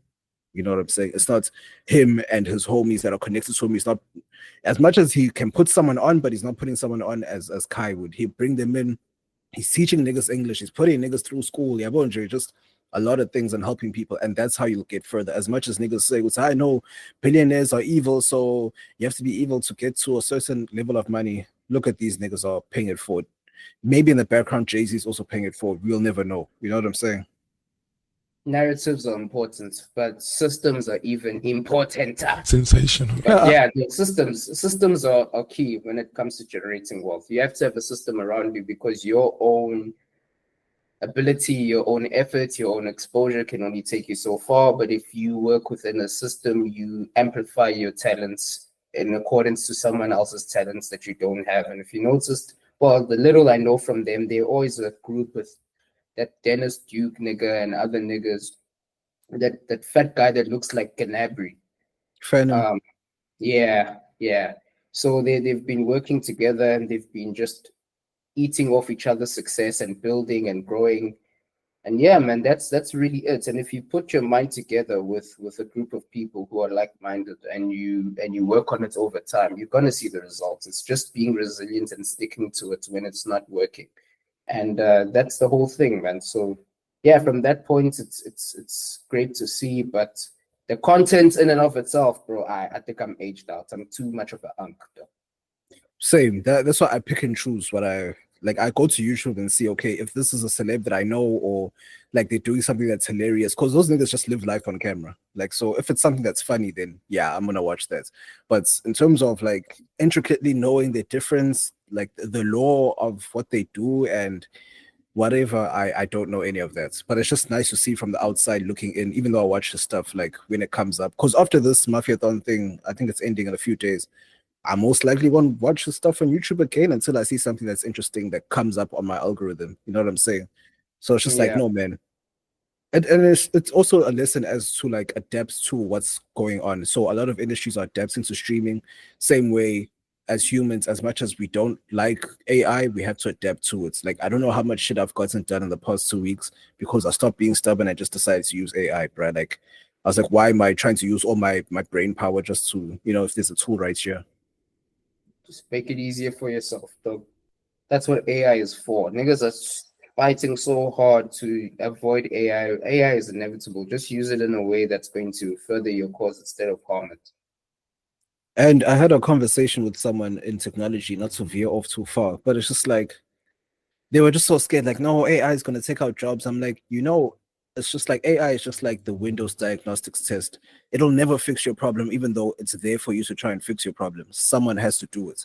So someone has to code this thing. Someone has to fix the kinks and issues. Someone has to improve it. It'll never be self-improving. That's what I'm saying with this thing of robots going rogue and stuff. It's going to be a minute. Yes, robots can malfunction, AI can malfunction, but going rogue is going to take a minute. Because you see all these conspiracy videos from like the 80s and 70s of niggas saying, I know by 2030, the robots will take over and blah, blah, blah, blah. It's like, not yet. Now that we're here, we're moving, but we're not moving that quickly. Like, AI is not moving as quick as it's supposed to. Yeah. No, it's moving at the pace. And in the long term, it's going to, but it's going to do that very slowly. And people think it's going to be this huge war where robots are going to take over. It's going to be a very slow and deliberate process, as all things that evolve. So, yeah, man, the panic is from people who are not willing to change and evolve with the technology. If you are trying to get in front of it, you more likely than not will be fine. But if you are waiting and sitting and doing everything you've been doing the same way you've always been doing it, you're giving it an opportunity to sneak up and surprise you. So it's inevitable that it's going to be a part of your life and a part of your work and a part of everything that you do. Why not get in front of it and start investigating what market leaders who are thinking ahead are doing? Very, very, very true. Very true. And like just to circle back a little bit on an old topic from a few episodes ago, I saw this news thing on YouTube where this Ukrainian woman came and said South Africa must post sanctions on Russia. And it's like, why does everyone feel the need to come here and tell us what to do? I don't get it. Because niggas have given them the wherewithal to do so. They've opened the red carpet for anyone from anywhere to come here and say and do what they want. And we as citizens are sitting idly by watching it happen instead of taking to the streets and getting something moving. And I hate that. That thing really pisses me off, because when poor people and the lower class people, quote unquote, people who are seen as lower class are doing it through Dudula, we're saying, oh, they are savages, they are xenophobes, and niggas are sitting in their cooled offices not doing anything about anything. And then when digital nomads come in and start taking your apartments, now you want to say something. Bro, as South Africans, whatever your socio-economic level is, whatever your philosophical ideology is, whether you're a feminist, whether you're this or that, this is a problem. We all need to do something. And you know, when I saw that it's really, really cooked, one half of it where I saw, like, was it this year or last year, but they did a poll or they did a data or study or statistics came out that an overwhelming majority of babies being born in public hospitals are not South African. That's a and at the same time, feminists are celebrating that, oh yeah, we are holding the standards and we are the birth rate is decreasing because we are exercising our power. You idiots. They are outbirthing you. In a few years, they're going to be outpopulating you. In a few years, you are no longer a thought. You're going to be a minority in your own land. Craziness. Exactly. And you're celebrating these things. It's like the natives from the US. They became a minority in their own land, where black people and white people overpowered them and became a larger population than them. So they try to keep their places sacred, but they keep getting knocked down and all those things. Same thing is going to happen to us. King Shaka International Airport will now turn into Vladimir Malmai. No, I think Chugumundu. No, it's going to turn to Vladimir. Pele, Europeans are here too. They're here to fuck shit up. Europeans are not there. It's going to happen in the Western Cape. That's what they want. The rest. But either way, they're going to get greedy and try and spread. They're going to get very greedy and spread. So it is what it is. It's like a re-apartheid, but in a different way. It's crazy. Bro, it's going to be a Palestine-Israel thing. But I still think Europeans showed up to Israel in 1948. They were given that piece of land as some type of reparations after the entire Holocaust, wada, and the outcomings or outputs of World War II. And then they built, and slowly, generation after generation, they got more powerful and consolidated a bit more, until eventually they were like, nah, we're taking all of it. We want it. And they have enough global power to be able to do it. And these people have been playing these dominoes for a long time, while people are arguing about niggas sending iPhones to hands. Bruh, and do you see how a lot of the world politics is based off of shit that we were beefing about 100 years ago?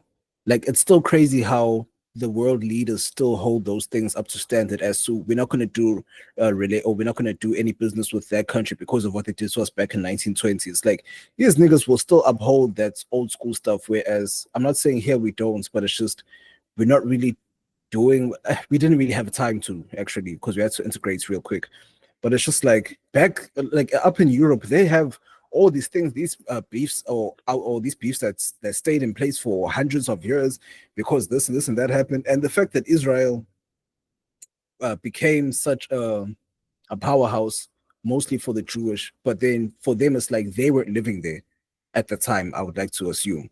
But because it's it's known as the birthplace of Jesus, then you know what I'm saying. So it's like they still have historical ties attached to that, and they still think that they are the number ones in terms of Christianity because that's where Jesus was allegedly born. So there's just so many things. Really. Jews split on Christianity. They don't recognize it. That's they weird. Don't recognize. They don't believe in Jesus. No, they don't. So from the Jewish faith and the Jewish faith, or the Jewish scripture, the Talmud or the Torah, they believe Jesus isn't even the Messiah. They believe that that Messiah that was promised hasn't even come yet. So yeah, Jesus isn't a thing for them. Bruh. And not to pivot too crazy, but hey, bruh, the fact that we're still here, it means that I know Jesus forgot us on his quantum. Because isn't the rapture supposed to happen earlier this week? Sensational. Peter came first load, skipped us, like, I know, next time, second load, he'll come by. Second load came and went, like, oh, you're still here, guys. Yeah, man. But no, like, it's crazy that started from us. They're saying that it started from us. Because if you Google anyway, they say a South African pastor said that the rapture is gonna come, and then it spread quickly on TikTok. And then I don't know if you heard about that girl who worked for KPMG, who sent a company-wide email, so it went all over the world, stating that Jesus is coming back on the 24th. That's so stupid. This is what happens where you don't read. Because even if you believe in that frame of thinking, even the core book that you are meant to believe in, the Bible itself, says no one will know. No one's gonna know. So it's just stupid.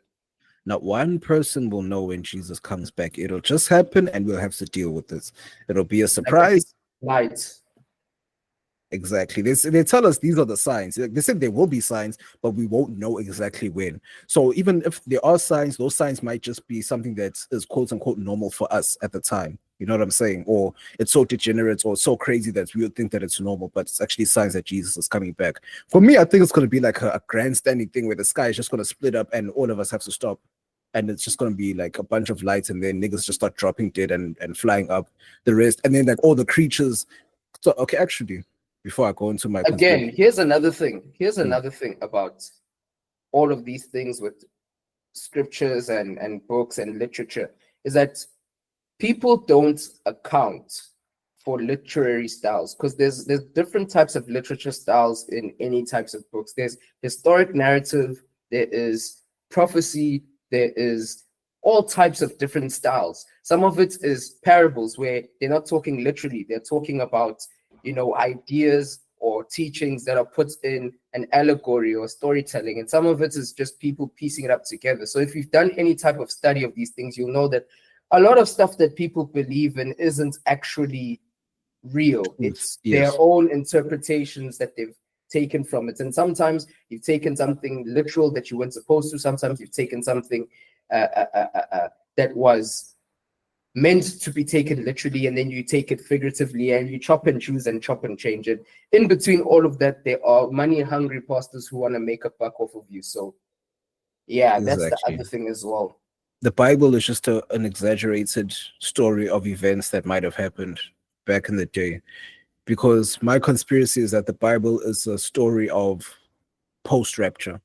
It's a story of pre-rapture, and then it tells you what's going to happen post-rapture, basically. Or it just tells you a story as to what happened that led up to the first rapture and why God had to do it, or whomever. Because I discussed this with Kane the other day, where it's just a thing of, I'm now starting to believe that there are multiple different gods, and then the God that we grew up to know under Christianity, he runs our lives in this way. And then the Hindus praise their gods there, the Buddhists praise whomever they're whatever. So when they came, like, let's say in terms of Christianity, our God was a jealous God, whereas the Greek will say, we believe in Zeus and them, and Zeus believes in this and whatever. That's how we can all live different lives. And essentially in the Bible, I feel like it's just a thing of, there was a reset because the angels fell and mixed with the humans that were there before, and it just became too much of a, what's the word? It just became too debaucherous, if that's a word. Is it? Yeah, it is. English. Sensational. It became too debaucherous, right? Cool.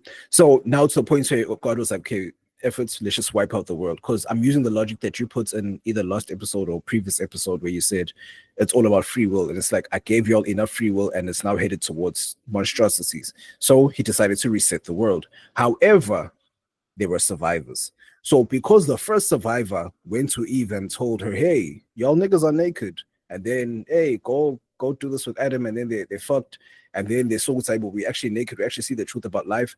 And then they say they'll name that's survivor as the devil, because you were the main person to change what was supposed to be pure. So now in life, we're in the mix of bad and good. So there's no such thing as hell, because there are survivors of that previous evil that used to be around that still do things in the shadows. And then you see what I'm saying? I don't know if you get my drift. Yeah, I do, but it's like there's a lot of evidence that goes against what you're saying, though. Such as? First and foremost, it's so my whole thing is like evidence, right? No one knows for sure what actually happened, but evidence points you towards making a conclusion. So the more evidence you have, the more you can point to some form of a conclusion being correct or incorrect, right? And one of the first pieces of evidence is that all of the books that we refer to, whether you want to go through the Book of the Dead that the Egyptians talk about, whether you want to go through the Hindi, whether you want to go through the whatever. First and foremost, the Bible is one of the most internally consistent volumes of literature. That's one. Two, it has a lot more historical narrative. And by historical narrative, it's places that we know, things put together by eyewitness accounts, things that can be traced, things that have consistently been tested over millennia, time and time again. There's multiple councils that have been held to test the validity of this. And as soon as, or as close as within 50 years of when this thing happened, right? There were multiple eyewitness accounts that were tested, scribed. There's over 5,000 to 6,000 manuscripts of this in multiple different languages, main ones being Greek, Aramaic, and Hebrew. And the entire weaving together of it was from, at least when you come to this, the New Testament and the Gospels, which is Mark, Luke, Matthew, and John.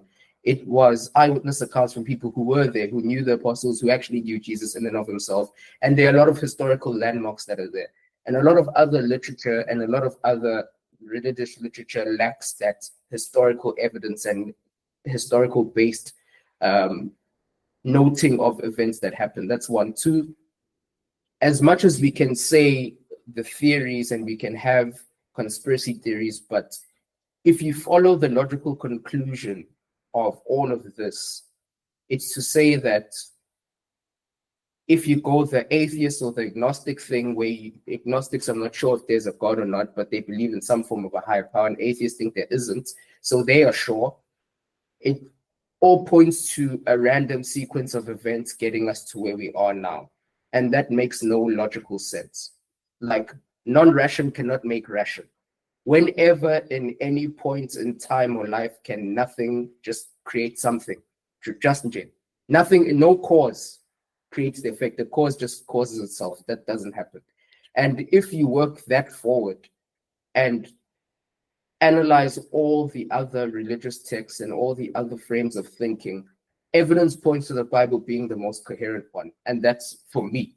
And when I look at it, even when you just take it down to the moral and ethical framework, so many things that have been put there as moral and ethical frameworks, devoid of what Christians do. Because I think a lot of the times people look at the Bible through the lens of what the Christians of the age are doing, and a lot of them are idiots. So you will never look at or rate Barcelona on the basis of Barcelona fans, even though I do. But Barcelona in and of itself is absolute. It is this thing that you can see, you know, it's achieved these things. No matter what the fans do, the fans are not part of it. The fans don't affect it. Absolute. It's the same way gravity has existed throughout the entirety of human history. We only found a name or a concept to describe it less than 500 years ago. It's like in the 1700s, right? Less than 400 years ago even. This thing has always existed.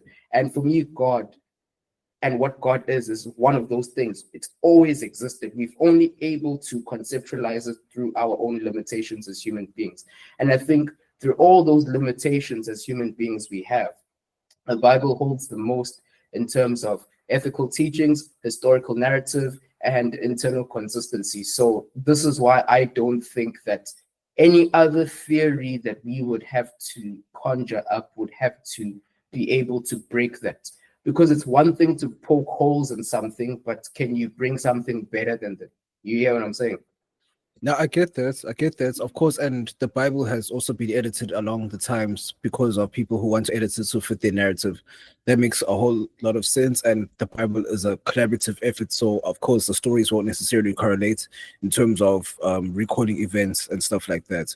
I get that 1,000,000%, but excuse me, as much as there is some level of truth to it, a lot of it doesn't make sense, number one. But number two, it's like if we had to continue on the path of the story of it, it's like you're telling us something that's already happened. It's not something that's going to happen, even though they say in the Bible that this is going to happen, or in Revelations they say it's going to happen. But it's just a thing of, it sounds like something that's already happened already, and you're telling us this will happen again if us, or the new version of us, keep moving towards that. I'm not saying that I fully believe it, of course, because I grew up in a certain way, being taught a certain way about God and Christianity. But it's just a question that you have to pose, because if you don't, not that if you don't, but sometimes you have to question logic, because scientists will tell you, I know we evolved from fish and then we turned into human. I'm like, okay, I get it, but why is it when we evolved from fish to apes to human? But it's like, okay, why aren't we good at climbing trees? Why aren't we good at swimming, even though we had these animals or we were these animals at some stage? Yes, evolution and environments plays a very big part in that, but it's just, there are certain things that don't make any sense, and why humans have stopped evolving. Like physically, we spoke about this other episode. So yes, there are holes in every single story. I don't think we've stopped. I think, the problem with evolution is that people use evolution as an origin story. It's not an origin story. It's a process. Like everything is consistently evolving. Evolution is just a part of nature. So, for an example, if you are in a society where there's a lot of manual labor and there's a lot of hard work, the people of that time will evolve to be physically stronger. And if you are in an age where there is a lot of plastics, bright screens, whatever, your retinas evolve in a certain way for you to be able to process light in a way that doesn't damage your eyes. And obviously that process doesn't happen over a couple generations. It happens over hundreds, if not thousands of years. But because the environment, Uncle Ruckus, the environment around us is consistently changing, we are evolving to be able to cope and deal with those environments around us. And that is what evolution is. I just don't buy the story that evolution in and of itself is a process or is the origin of where we come from. But I do know that wherever or whatever we were as humans before, we interacted with our environment in a way that made us evolve to be what we are now. So in terms of what we are as humans, I don't necessarily believe we came from monkeys as per se. Maybe there is a common ancestor that branched off in different ways based off different environments, but I don't think a monkey comes from a human and vice versa. I think there were just commonalities and the branch just went in different ways out there. And I also think they were originally humans. They were humans that were humans from the start. But then that calls into question creation. Like, if this whole Big Bang thing is true, then how does this all work? And also the fact that, dinosaurs are chickens also.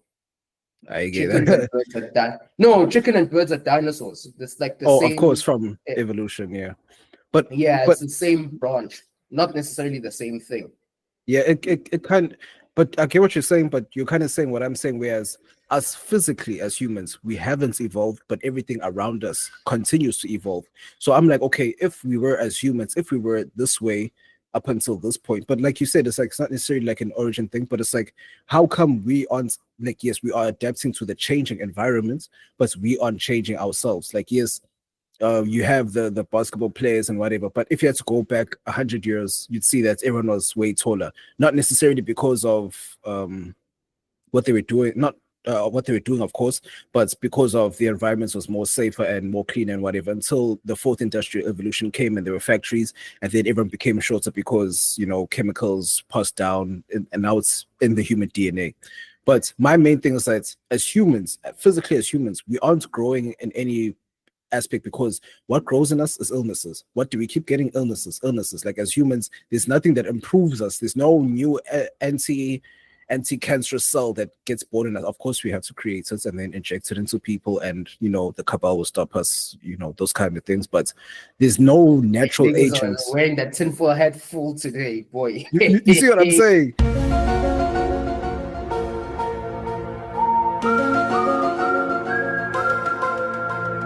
But it's like there's no reacting agent that just comes in a human and then from there it spreads, and then now we can all do the thing, or future humans can do these things. Yes, in terms of technology, kids are very good at technology, whereas when we were children, we just because of technology was there, but handheld devices were very scarce until we got a bit older, of course. But my thing is just like, yes, it's because of the world around us that's evolving, but just not us. Yes, we are adapting, but we don't evolve. I think that adaptation is evolving. Like evolution is long-standing adaptation. It's adaptation over a long period of time. Because I would argue that we've realized our own biologic and genetic deficiencies, so we created systems, technologies, and things that can change that and give us a fighting chance against our biology. So for me, when I look at this chat, it's like, yeah, I hear you, but is us not creating and evolving technology to the point where now Japan can literally remove the recessed gene of Down syndrome from the gene pool? Is that not evolution? It's self-induced. It's not like it's not like an organic evolution. But again, what is organic evolution? Because if you are waiting for things around you to impact you, if you can change things around you to impact you in a certain way that drives your species in a certain direction, that still is evolution. Because we are natural beings, right? And everything we create, you could argue, is still a natural being. Like the laptop you create, it's not natural in the sense it's a living, breathing, organic structure, but it is or does come from a natural being. So it's a natural part or natural process of creation. So you could argue all the things that we are able to do with technology is evolution.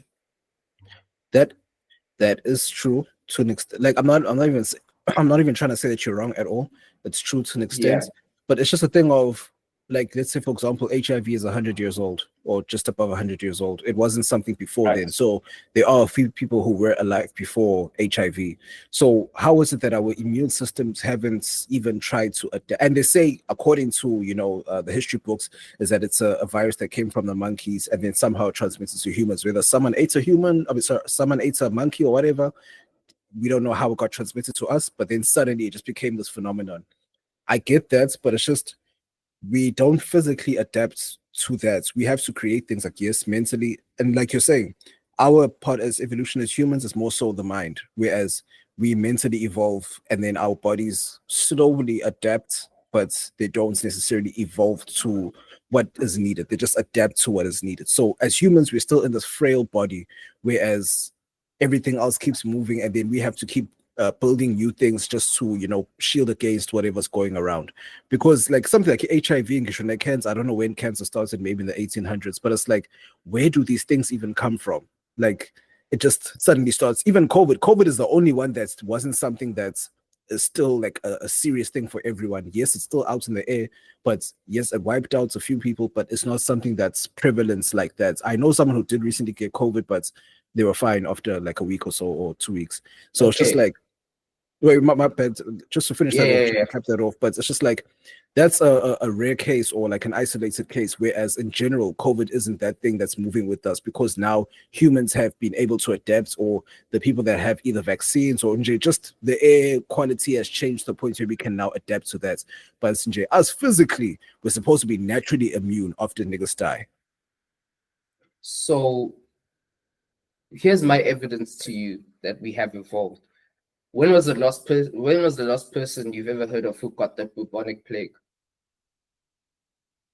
It wasn't. It's been a minute, but because of medicine, we haven't evolved. We created medicine to try and limit it, or to get it evolved into our bloodstream. But it took a lot of people to die in order for us to get there. But is that not a process of evolution? Something was killing you, and now it's no longer killing you. Because for HIV and everything else, we have medicine for it, but it hasn't disappeared from the gene pool, or it hasn't disappeared from circulation within common society. But things like smallpox, the bubonic plague, and many other diseases that would wipe out entire civilizations no longer exist in our gene pool. No matter how we interface with the environment around us, it no longer exists. Is that not signs and evidence of evolution? I would say it's part of the story of evolution, but I categorize it under adaptation because we're able to create something that will make us live with it, live with HIV, live with the flu. I'm sure the common flu, the common cold was a massive thing that was killing people back then. We created medicine, and then now we're able to, we adapted, but we didn't necessarily evolve. Like, it wasn't natural. So my question to you is, based on the definitions you've given, what is the difference between adaptation and evolution? Adaptation is living with something or creating not even processes, or creating a system and or process, and then in this case necessarily a medicine, or creating something to help you live with something, whereas naturally when you evolve it doesn't bother you anymore. So because of the adaptation we did, or because of what we created, we were able to then evolve. That's what I'm saying. It's under the category, it's under the story of evolution, but I say that we adapted to the medicine versus what the common cold was. And even though it still affects us till this day, I don't say that we evolved into having it with us, because if we had evolved, we wouldn't be affected by it anymore. But because we haven't evolved as humans, we have adapted to it. So it's like, I know you have a runny nose, we know the symptoms, we even know the natural medicines that we can use for it, but it's just not in us to just beat it naturally, even though the red blood cells are there. But because of what is created back then and passed down through childbirth and generations, we're here now, if that makes sense. But okay, so basically you're saying an adaptation is technology. Yes. So, but according to the definition, adapting is you changing something for it to suit a new purpose. So it had this original purpose, and because something changed, you are able to adapt that to suit a new purpose, which is what we as people do. The environment changes around us, so we've adapted so that we are able to still function in that environment. So an adaptation is a change towards being able to be suitable for that new context and or environment, right? Mm-hmm. And then evolution is a series of adaptations that have happened to the point that those adaptations are now the new norm. They're the new ground level. So an adaptation is you changing from having 2 meals a day to having 3 meals a day, right? Because there's more food available. Evolution would be over generations and over a series of adaptations. Your body now is accustomed to having 3 meals a day. Do you understand what I'm saying? So evolution is almost like the hard-coded memory of multiple adaptations made over time, which is why I'm saying that, yes, we can create something and change it for a new purpose, but when internally those adaptations stick and they almost become saved data, that's when it becomes an evolution. Whereas an adaptation is a change you make on the fly, or you changing your abilities, or you changing your internal temperature, or you changing your internal, what's this word I'm looking for? You changing your internal norms to suit the new reality. Evolution would be you being already born to take in those new realities off rip. You hear what I'm saying? So for me, adaptation and evolution is almost one and the same thing. It's just that one is further down the line than the other. All right, here's a definition. Evolution is the broad long-term change in a population's heritable traits over generations, while adaptation is a specific trait, a psychological feature or behavior that arises from this evolutionary process and helps an organism survive and reproduce in its environment. So, like, yes, that's what I'm saying. You're not wrong in what you were saying, because it falls under the umbrella of evolution. Yeah. But it's just a thing of adapting is changing to a certain context and scenario. Evolution is when it's an internal change in your characteristics and your biology that has happened over a series of adaptations, basically. I get that, but it's just as humans we slow, because it's like no one taught animals how to adapt to us. You know what I'm saying? Like no one taught animals how to act around us. So the point where so many animals have seen us or they've watched us from afar to the point where, okay, this is how these people act. I scare them this way. As much as they still don't understand us, but they are still animals that are a lot smarter than us that can, they can finesse humans in a way. Like you see these ones that can be trained. These ones know that if I do this, I can get this from them. Yes, they have been trained, but it's not something that's there. Like let's say someone trains an elephant to do or a dolphin to do tricks, and then they release the dolphin back into the ocean, and then the dolphin has another baby or whatever. That dolphin won't know how to do human tricks. Yeah, you see what I'm saying? Animals haven't. I would argue that animals haven't evolved that quickly either, because a lion was a lion 1,000 years ago, and it's still a lion today. But humans, what we were 1,000 years ago and what we are now, are very different. We are almost, we're still the same species, still the same digestive systems, and from a biological level, we're still the same, but the rates of change over the past millennia, in terms of volumes of information, what we are able to create, what we are able to do, how we are able to impact the environment, that points to a huge evolution. Yes, biologically, as individual beings, we haven't really changed much, and we haven't really done much in terms of changing our internal genes and internal structures, but in terms of what we are able to impact in the overall environment in the world has changed a lot. So I'd argue we've evolved more than any other specimen on this planet, in fact. Okay. Yeah, just to cap things off, I'll just put it this way. We are the only species where we decide when to evolve. Whereas animals, the species of animals, they would actually have to adapt to whatever's going on around them, and then from there, it's passed down from generation to generation. Like if you look at global warming or whatever, so a place that was once Antarctica is now a whole bunch of water, and I'm sure whatever was there before that couldn't swim can swim now. So it's just like humans, we make the change by force, and then animals are forced to change. Let me put it which, like, going back to your whole Bible thing, it makes the whole idea of we are made in God's image make a bit more sense, because we're the only beings able to do that. We're the only beings who have true free will, where we're not completely dictated to by our natural biology. We can make choices that go against our natural biology. No other organism on this earth can do that. What other organism on this earth can commit suicide, for an example? It goes against every single code of evolution, living, of a being. Yes, of driving to survive. Because a lot of naturalistic definitions of life, or a lot of naturalistic definitions of, the purpose of life, is to say that our purpose is solely just to survive. But we as human beings have done so much more than just survive, and have so many variables going on in our understanding of existence over and above survival, that shows that rational cannot come from irrational, like I said before. You can't just be a sequence of random things like a Big Bang, then it turns into a amoeba cell, which turns into a hallucinogenia, which turns into a fish, like at some point, where does ration, where does logic, thought, ration?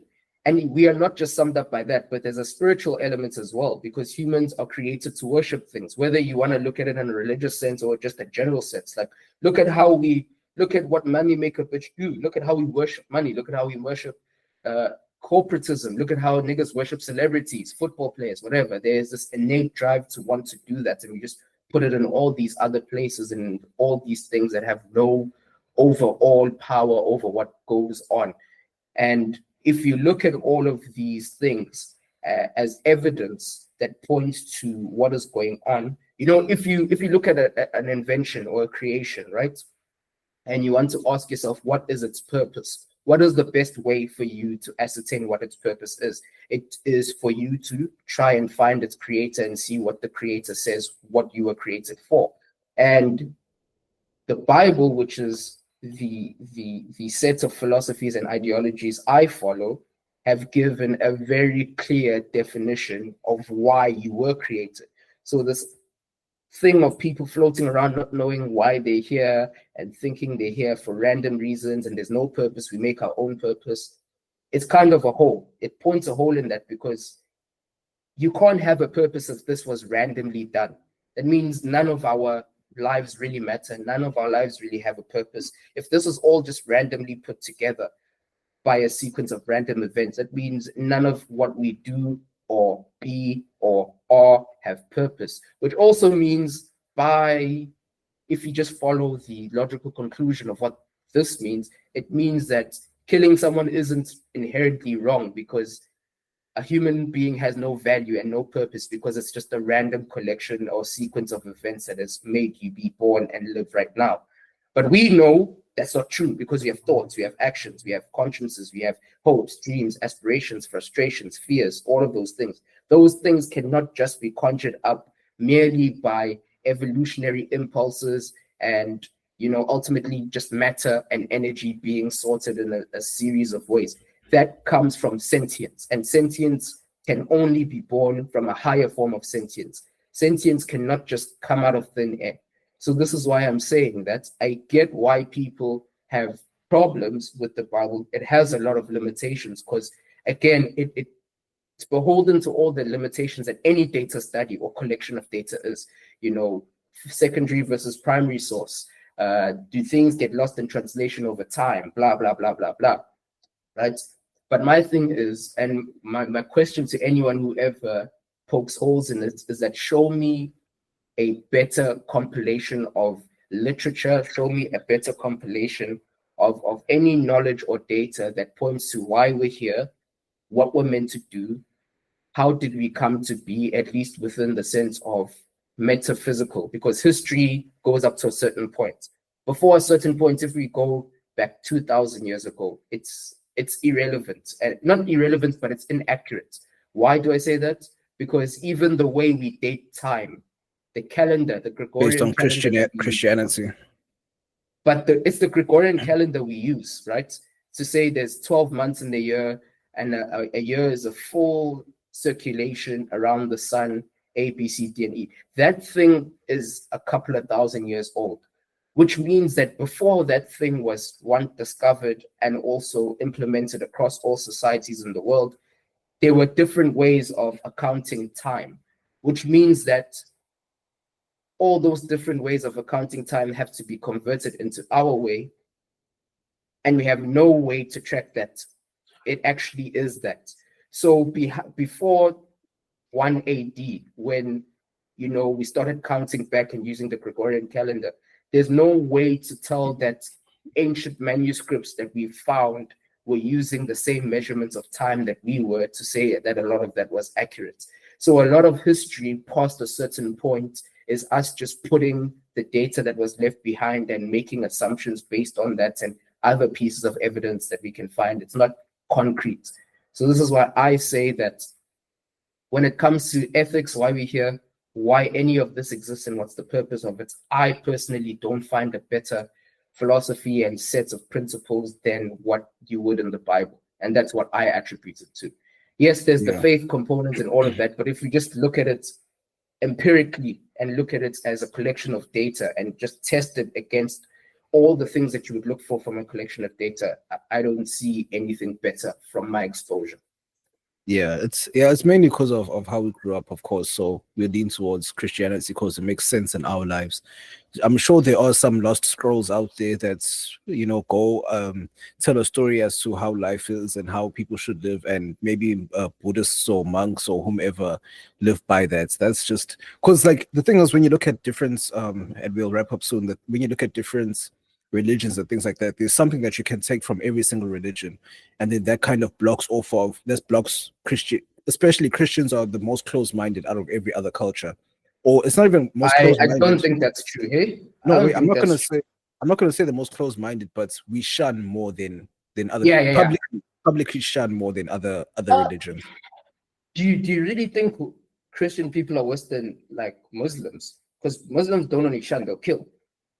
Like the outlet. But I'm saying it's not like relative to what we've experienced. They won't kill you based off of your beliefs. They'll kill you based off of either what you've done or whatever their belief is to whatever. But it's not like because you're Christian, that means you're a bad person. Whereas with Christians, we look at every other faith and say, no, our Bible says none of your gods exist, so you're a bad person. That's what Christians do. We're always pointing fingers.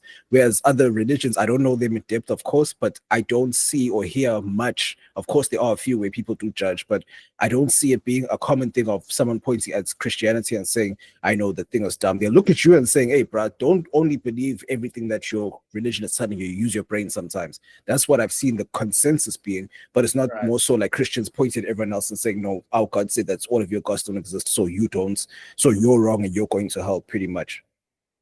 Well, I don't know if that's 110% true because, Christians, I think Christianity is one of the few religions that don't have a derogative word for people who don't believe in that. They'll just call you a non-believer. Okay, heathen, non-believer, but those aren't a ordained word for that. Whereas with the Islamic faith, if you do not believe in Allah, you are kafar. For the Jewish faith, you are goyim. For a lot of these, these are under one umbrella with the Abrahamic religions. So I have exposure to those and read up about those. I don't know much about, the Buddhist and the Hindu and whatever, but a lot of these believe they are the prime religion. All of them believe they are the prime religion. Like I just said earlier, Jews don't believe in Christianity. They don't believe Christ was anything more than just a guy that came down and told people stuff. They're still waiting for a Messiah. Islam don't believe Christ is God. They just think he was just another prophet. So all of them in their own way discredit each other. So ultimately, you just have to search for the truth. And the one that brings you closer to the truth is that, because one of the problems, I think, and this is not even a religious argument, it's like not choosing. Analysis paralysis is a problem, because if you're taking bits and pieces from everything, you have something and nothing at the same time. Because a lot of these things, if you go deep enough in them, there's contradictions where you can't keep taking piece by piece. So you're staying very surface level, taking piece of this, piece of that, piece of that, piece of that, piece of that.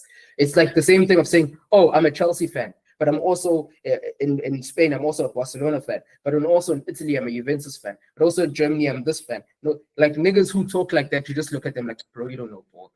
Versus a nigga who says, I'm just a Chelsea fan, but I enjoy watching other leagues, and some of the teams that I like from the other leagues are this one. I don't really support them. I only support Chelsea, but I like these other things. So there's a big difference between making your choice and diving deep within what your choice means and understanding it, while also being able to entertain thoughts of other things and then weigh them up, versus just taking a bit of everything. And I agree with you. Christians, religious people in general are very close-minded people, because once they meet something that contradicts or their belief system, they just want to shut it out. But I think that is, at least within the Christian faith, it is a misrepresentation of what this thing means. You're meant to search for the truth. And if for a moment your truth kind of looks shaky, then investigate it, deliberate on it, think on it until you find the answer. And also in the scripture, it says, thou shalt not judge, but Christians are the most judgiest people on earth. So it's just like, okay, there will always be a contradiction, but then it's just that Christians are just known for being judgmental, even though there's a scripture stating you shouldn't be judging other people's things. You shouldn't be doing this and that, but they still do it. Whereas other faiths, I'm not saying that they follow their thing to a T. Of course, niggas do whatever the hell they want, but it's just a thing of, especially growing up, how we grew up, and we grew up with different religions, races, etc., etc. There was never a time where someone of another race came and said, I know what you're doing is wrong in Christianity. Whereas I've seen a lot of Christian kids going to the other kids saying, I know your thing is wrong, just for them explaining what's going on in their culture or what's going on in their religion. Like, no, we can't eat pork because we're told that she'll turn into a pig and whatever. Like Hindus, like, I'm telling you, that's what Hindus believe. It would say, if you eat pork, you'll turn into a pig. That's why they don't. That's mad. You see what I'm saying? So, like, it's a lot of different cultures where they're like, we don't do this because of this, but yes, I know that I won't turn into a pig, but because my faith needs me to do this, I will do this. So there's more discipline in other people's faith more than Christianity. I'll put it that way. Yeah, but my question is, if only God can judge, then what's the point of law? What's the Yeah, point but of law and order? the thing is like the thing is like the point of the law is that if you did something, then you should be judged, not because you're living your own life, then people judge you. That's the wrong thing. That's what humans do. Is that people judge people just for living their normal lives, whereas our physical traditional system is set in place for people that have done something specific that is bound by the laws that humans have created and states, okay, this is wrong and you need to be judged. Whereas Christians will just judge people just by looking at them or because of their faith. That's the wrong part. So, question. I actually like this conversation because I think everyone, all of us, we use words and we say things and we believe things, but we really need to question why we believe certain things. Because my thing is, how do you choose who you're friends with? How do you choose who you're not friends with? Chemistry, and that's if you're not meant to. It depends. Yeah, but at some point there's a judgment. You will look at someone and how they move, you be like, nah, I don't want that near me. Is that not a judgment? It's valid because these are the people that are within you, or it's someone that you're about to allow into your circle versus someone you just randomly meet, or someone that you're not considering bringing into your circle, into your space, or into your life. So that's different, because if I have a Muslim homie, or let me say I have an Indian homie, and my bad, he's Christian. Never mind. But let's say one of my homies is Muslim, right? So the judgment that I will take and say, okay, your faith isn't as crazy, especially as children. Children don't give a damn. But of course, as we get older and what your parents tell you when you get home, it's like your faith isn't necessarily what I agree with, but you don't do things that are totally against mine. So I will take that into account and we'll become friends. That's different from what people do and say, okay, we're not intentionally going to be friends, but I'm still judging you for what you believe in. That's wrong. I think judgment, like, you see, the problem with judgment is that judgment has to be in context, because like the Bible also is like one of the easiest things to misquote, because that passage all has to do with eternal life, and only God can judge, because only God can decide where you go or what your life has amounted to. Because like I said, if you're created, only the creator can judge whether you fulfilled your purpose or not, right? That's going down that logical route. And I think what we do as human beings is that we have to judge. And I don't like using this word judge when I mean two different things, but we have to make decisions. And when you make a decision is to make a judgment. When you see someone who's moving mad, for example, if you're walking down the street and you see three guys with an all-star on and bucket hats, and they're walking with their hands behind their back, you have to cross the road. You're going to cross the road. That's you looking at the data that's available, and you've made a judgment. The difference is that you're not being self-righteous with it and pointing fingers or blah, blah, blah. But we all have to make judgments and decisions every day, and on people as well. Because when you are sitting on a jury and evidence from both sides of whether it's the prosecutor or the plaintiff or the whatever will be presented to you, and then you have to make a judgment whether they're guilty or not. If you're a high court judge, you have to make a judgment whether they're guilty or not. And just to bring it back to everyday life, if your hun has been acting weird, and then you open a phone and you see weird texts from her and a nigga at odd hours of the night, you don't know it for certain, but based on the data that has been presented, you have to make a judgment whether it's this or that. So I feel like judgment is an everyday part of things, but only one being, one entity can judge when it comes to ultimately where things that we cannot see, where there's no proof. That's where I was going. Whereas the examples that you're explaining, going to judging people by whatever the case may be in courts, there is evidence. Like you said, someone's cheating, whatever, there's evidence. There's something that you can go off of. You see people look dodgy because you know these people don't look, or they don't make me feel safe, so you'll cross the road. Whereas someone is explaining their religion, which has no physical bound, and you're still judging. To me, that's extremely wrong, because it's like you have there's nothing to. Yes, it's inconclusive whether it's good or not, because this person is in the same as you, or the same work as you, or the same area as you, and they're most likely living a normal life or a decent life. And it's like, okay, so just because they're living that life doesn't mean that their religion is better. But mostly people who aren't Christian don't push it onto other people. It's mostly Christians who push that thing onto your faith is wrong, even though there's nothing wrong with their lives and they're living a normal life and most likely will live a beautiful, fruitful life. Yeah, You I see? hear that. That's you using the bit of evidence that you have. And a lot of it is indoctrination. This is why I don't this thing of what your parents told you to believe and then you just take that. I don't like that. I don't buy that. Bro, And it even clashes. Sorry to cut you. It even clashes with Indaba Yesiko and versus religion. It clashes a lot with what they say that we can't do. But then in religion, in Christianity, we do this. But then in terms of Isigo, we do this. But then those two things clash. Like, because in the Bible, will say don't do this, but then Isigo will cause you to do this. So how do you get that judgment? And we've spoken about this in previous episodes before. But it's like you as a human, you will have to make that balance of, okay, my faith tells me this, but then where I grew up and my culture and my roots tell me this. So in my head, and me personally as Wesley Sniper, like I won't even lie, it was a random thought in my head. I won't do it, but at some stage, I would want to change my name and remove my surname and put Scar. You see what I'm saying? yeah, Because yeah, I see that. I see that. you feel me? Yeah. It's just a thought. Yeah, I'm yeah, not going yeah, to that. do it, but it's just a thought. But I also have to remember that my pops builds himself to a certain level, and it's kind of wrong of me to just drop it like that. You know what I'm saying? Because it's like, how? So you're removing me, even though his name will be there, but then it's like, so you're removing me because, or you're moving my family name because it's not just about me specifically, it's about us. So I'm removing the whole clan and then just putting him as a focal point. But in terms of culture, that's what it was before we were colonized and we were given surnames or we were told to make surnames. You see, so the balance between the two and the judgment that you have to make, like this whole topic is based around, it's just based off of facts.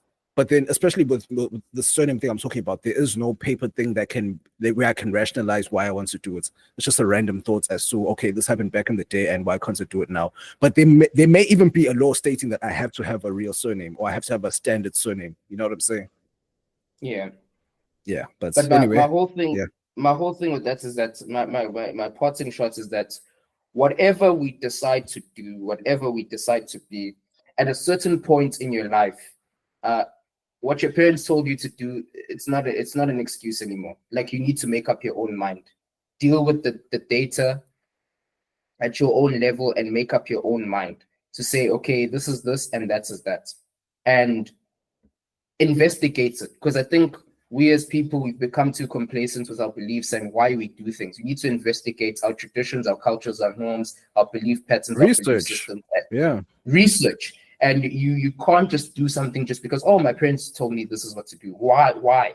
And this is where this whole thing of Christianity is also a bit of a problem, because we just do it because of social pressures and our parents told us this is the thing to do. And my whole chat is, that's not good enough. It needs to be your thing. If you believe in this thing, it needs to be your belief.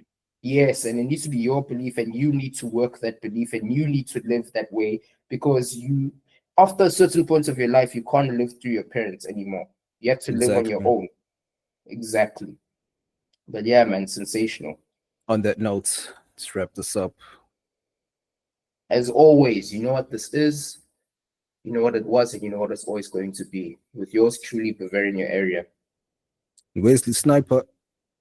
And this has been the world's most sensational podcast, the Let Me Mansplain Podcast, where everything goes, just as long as we can mansplain it. We out. We gone.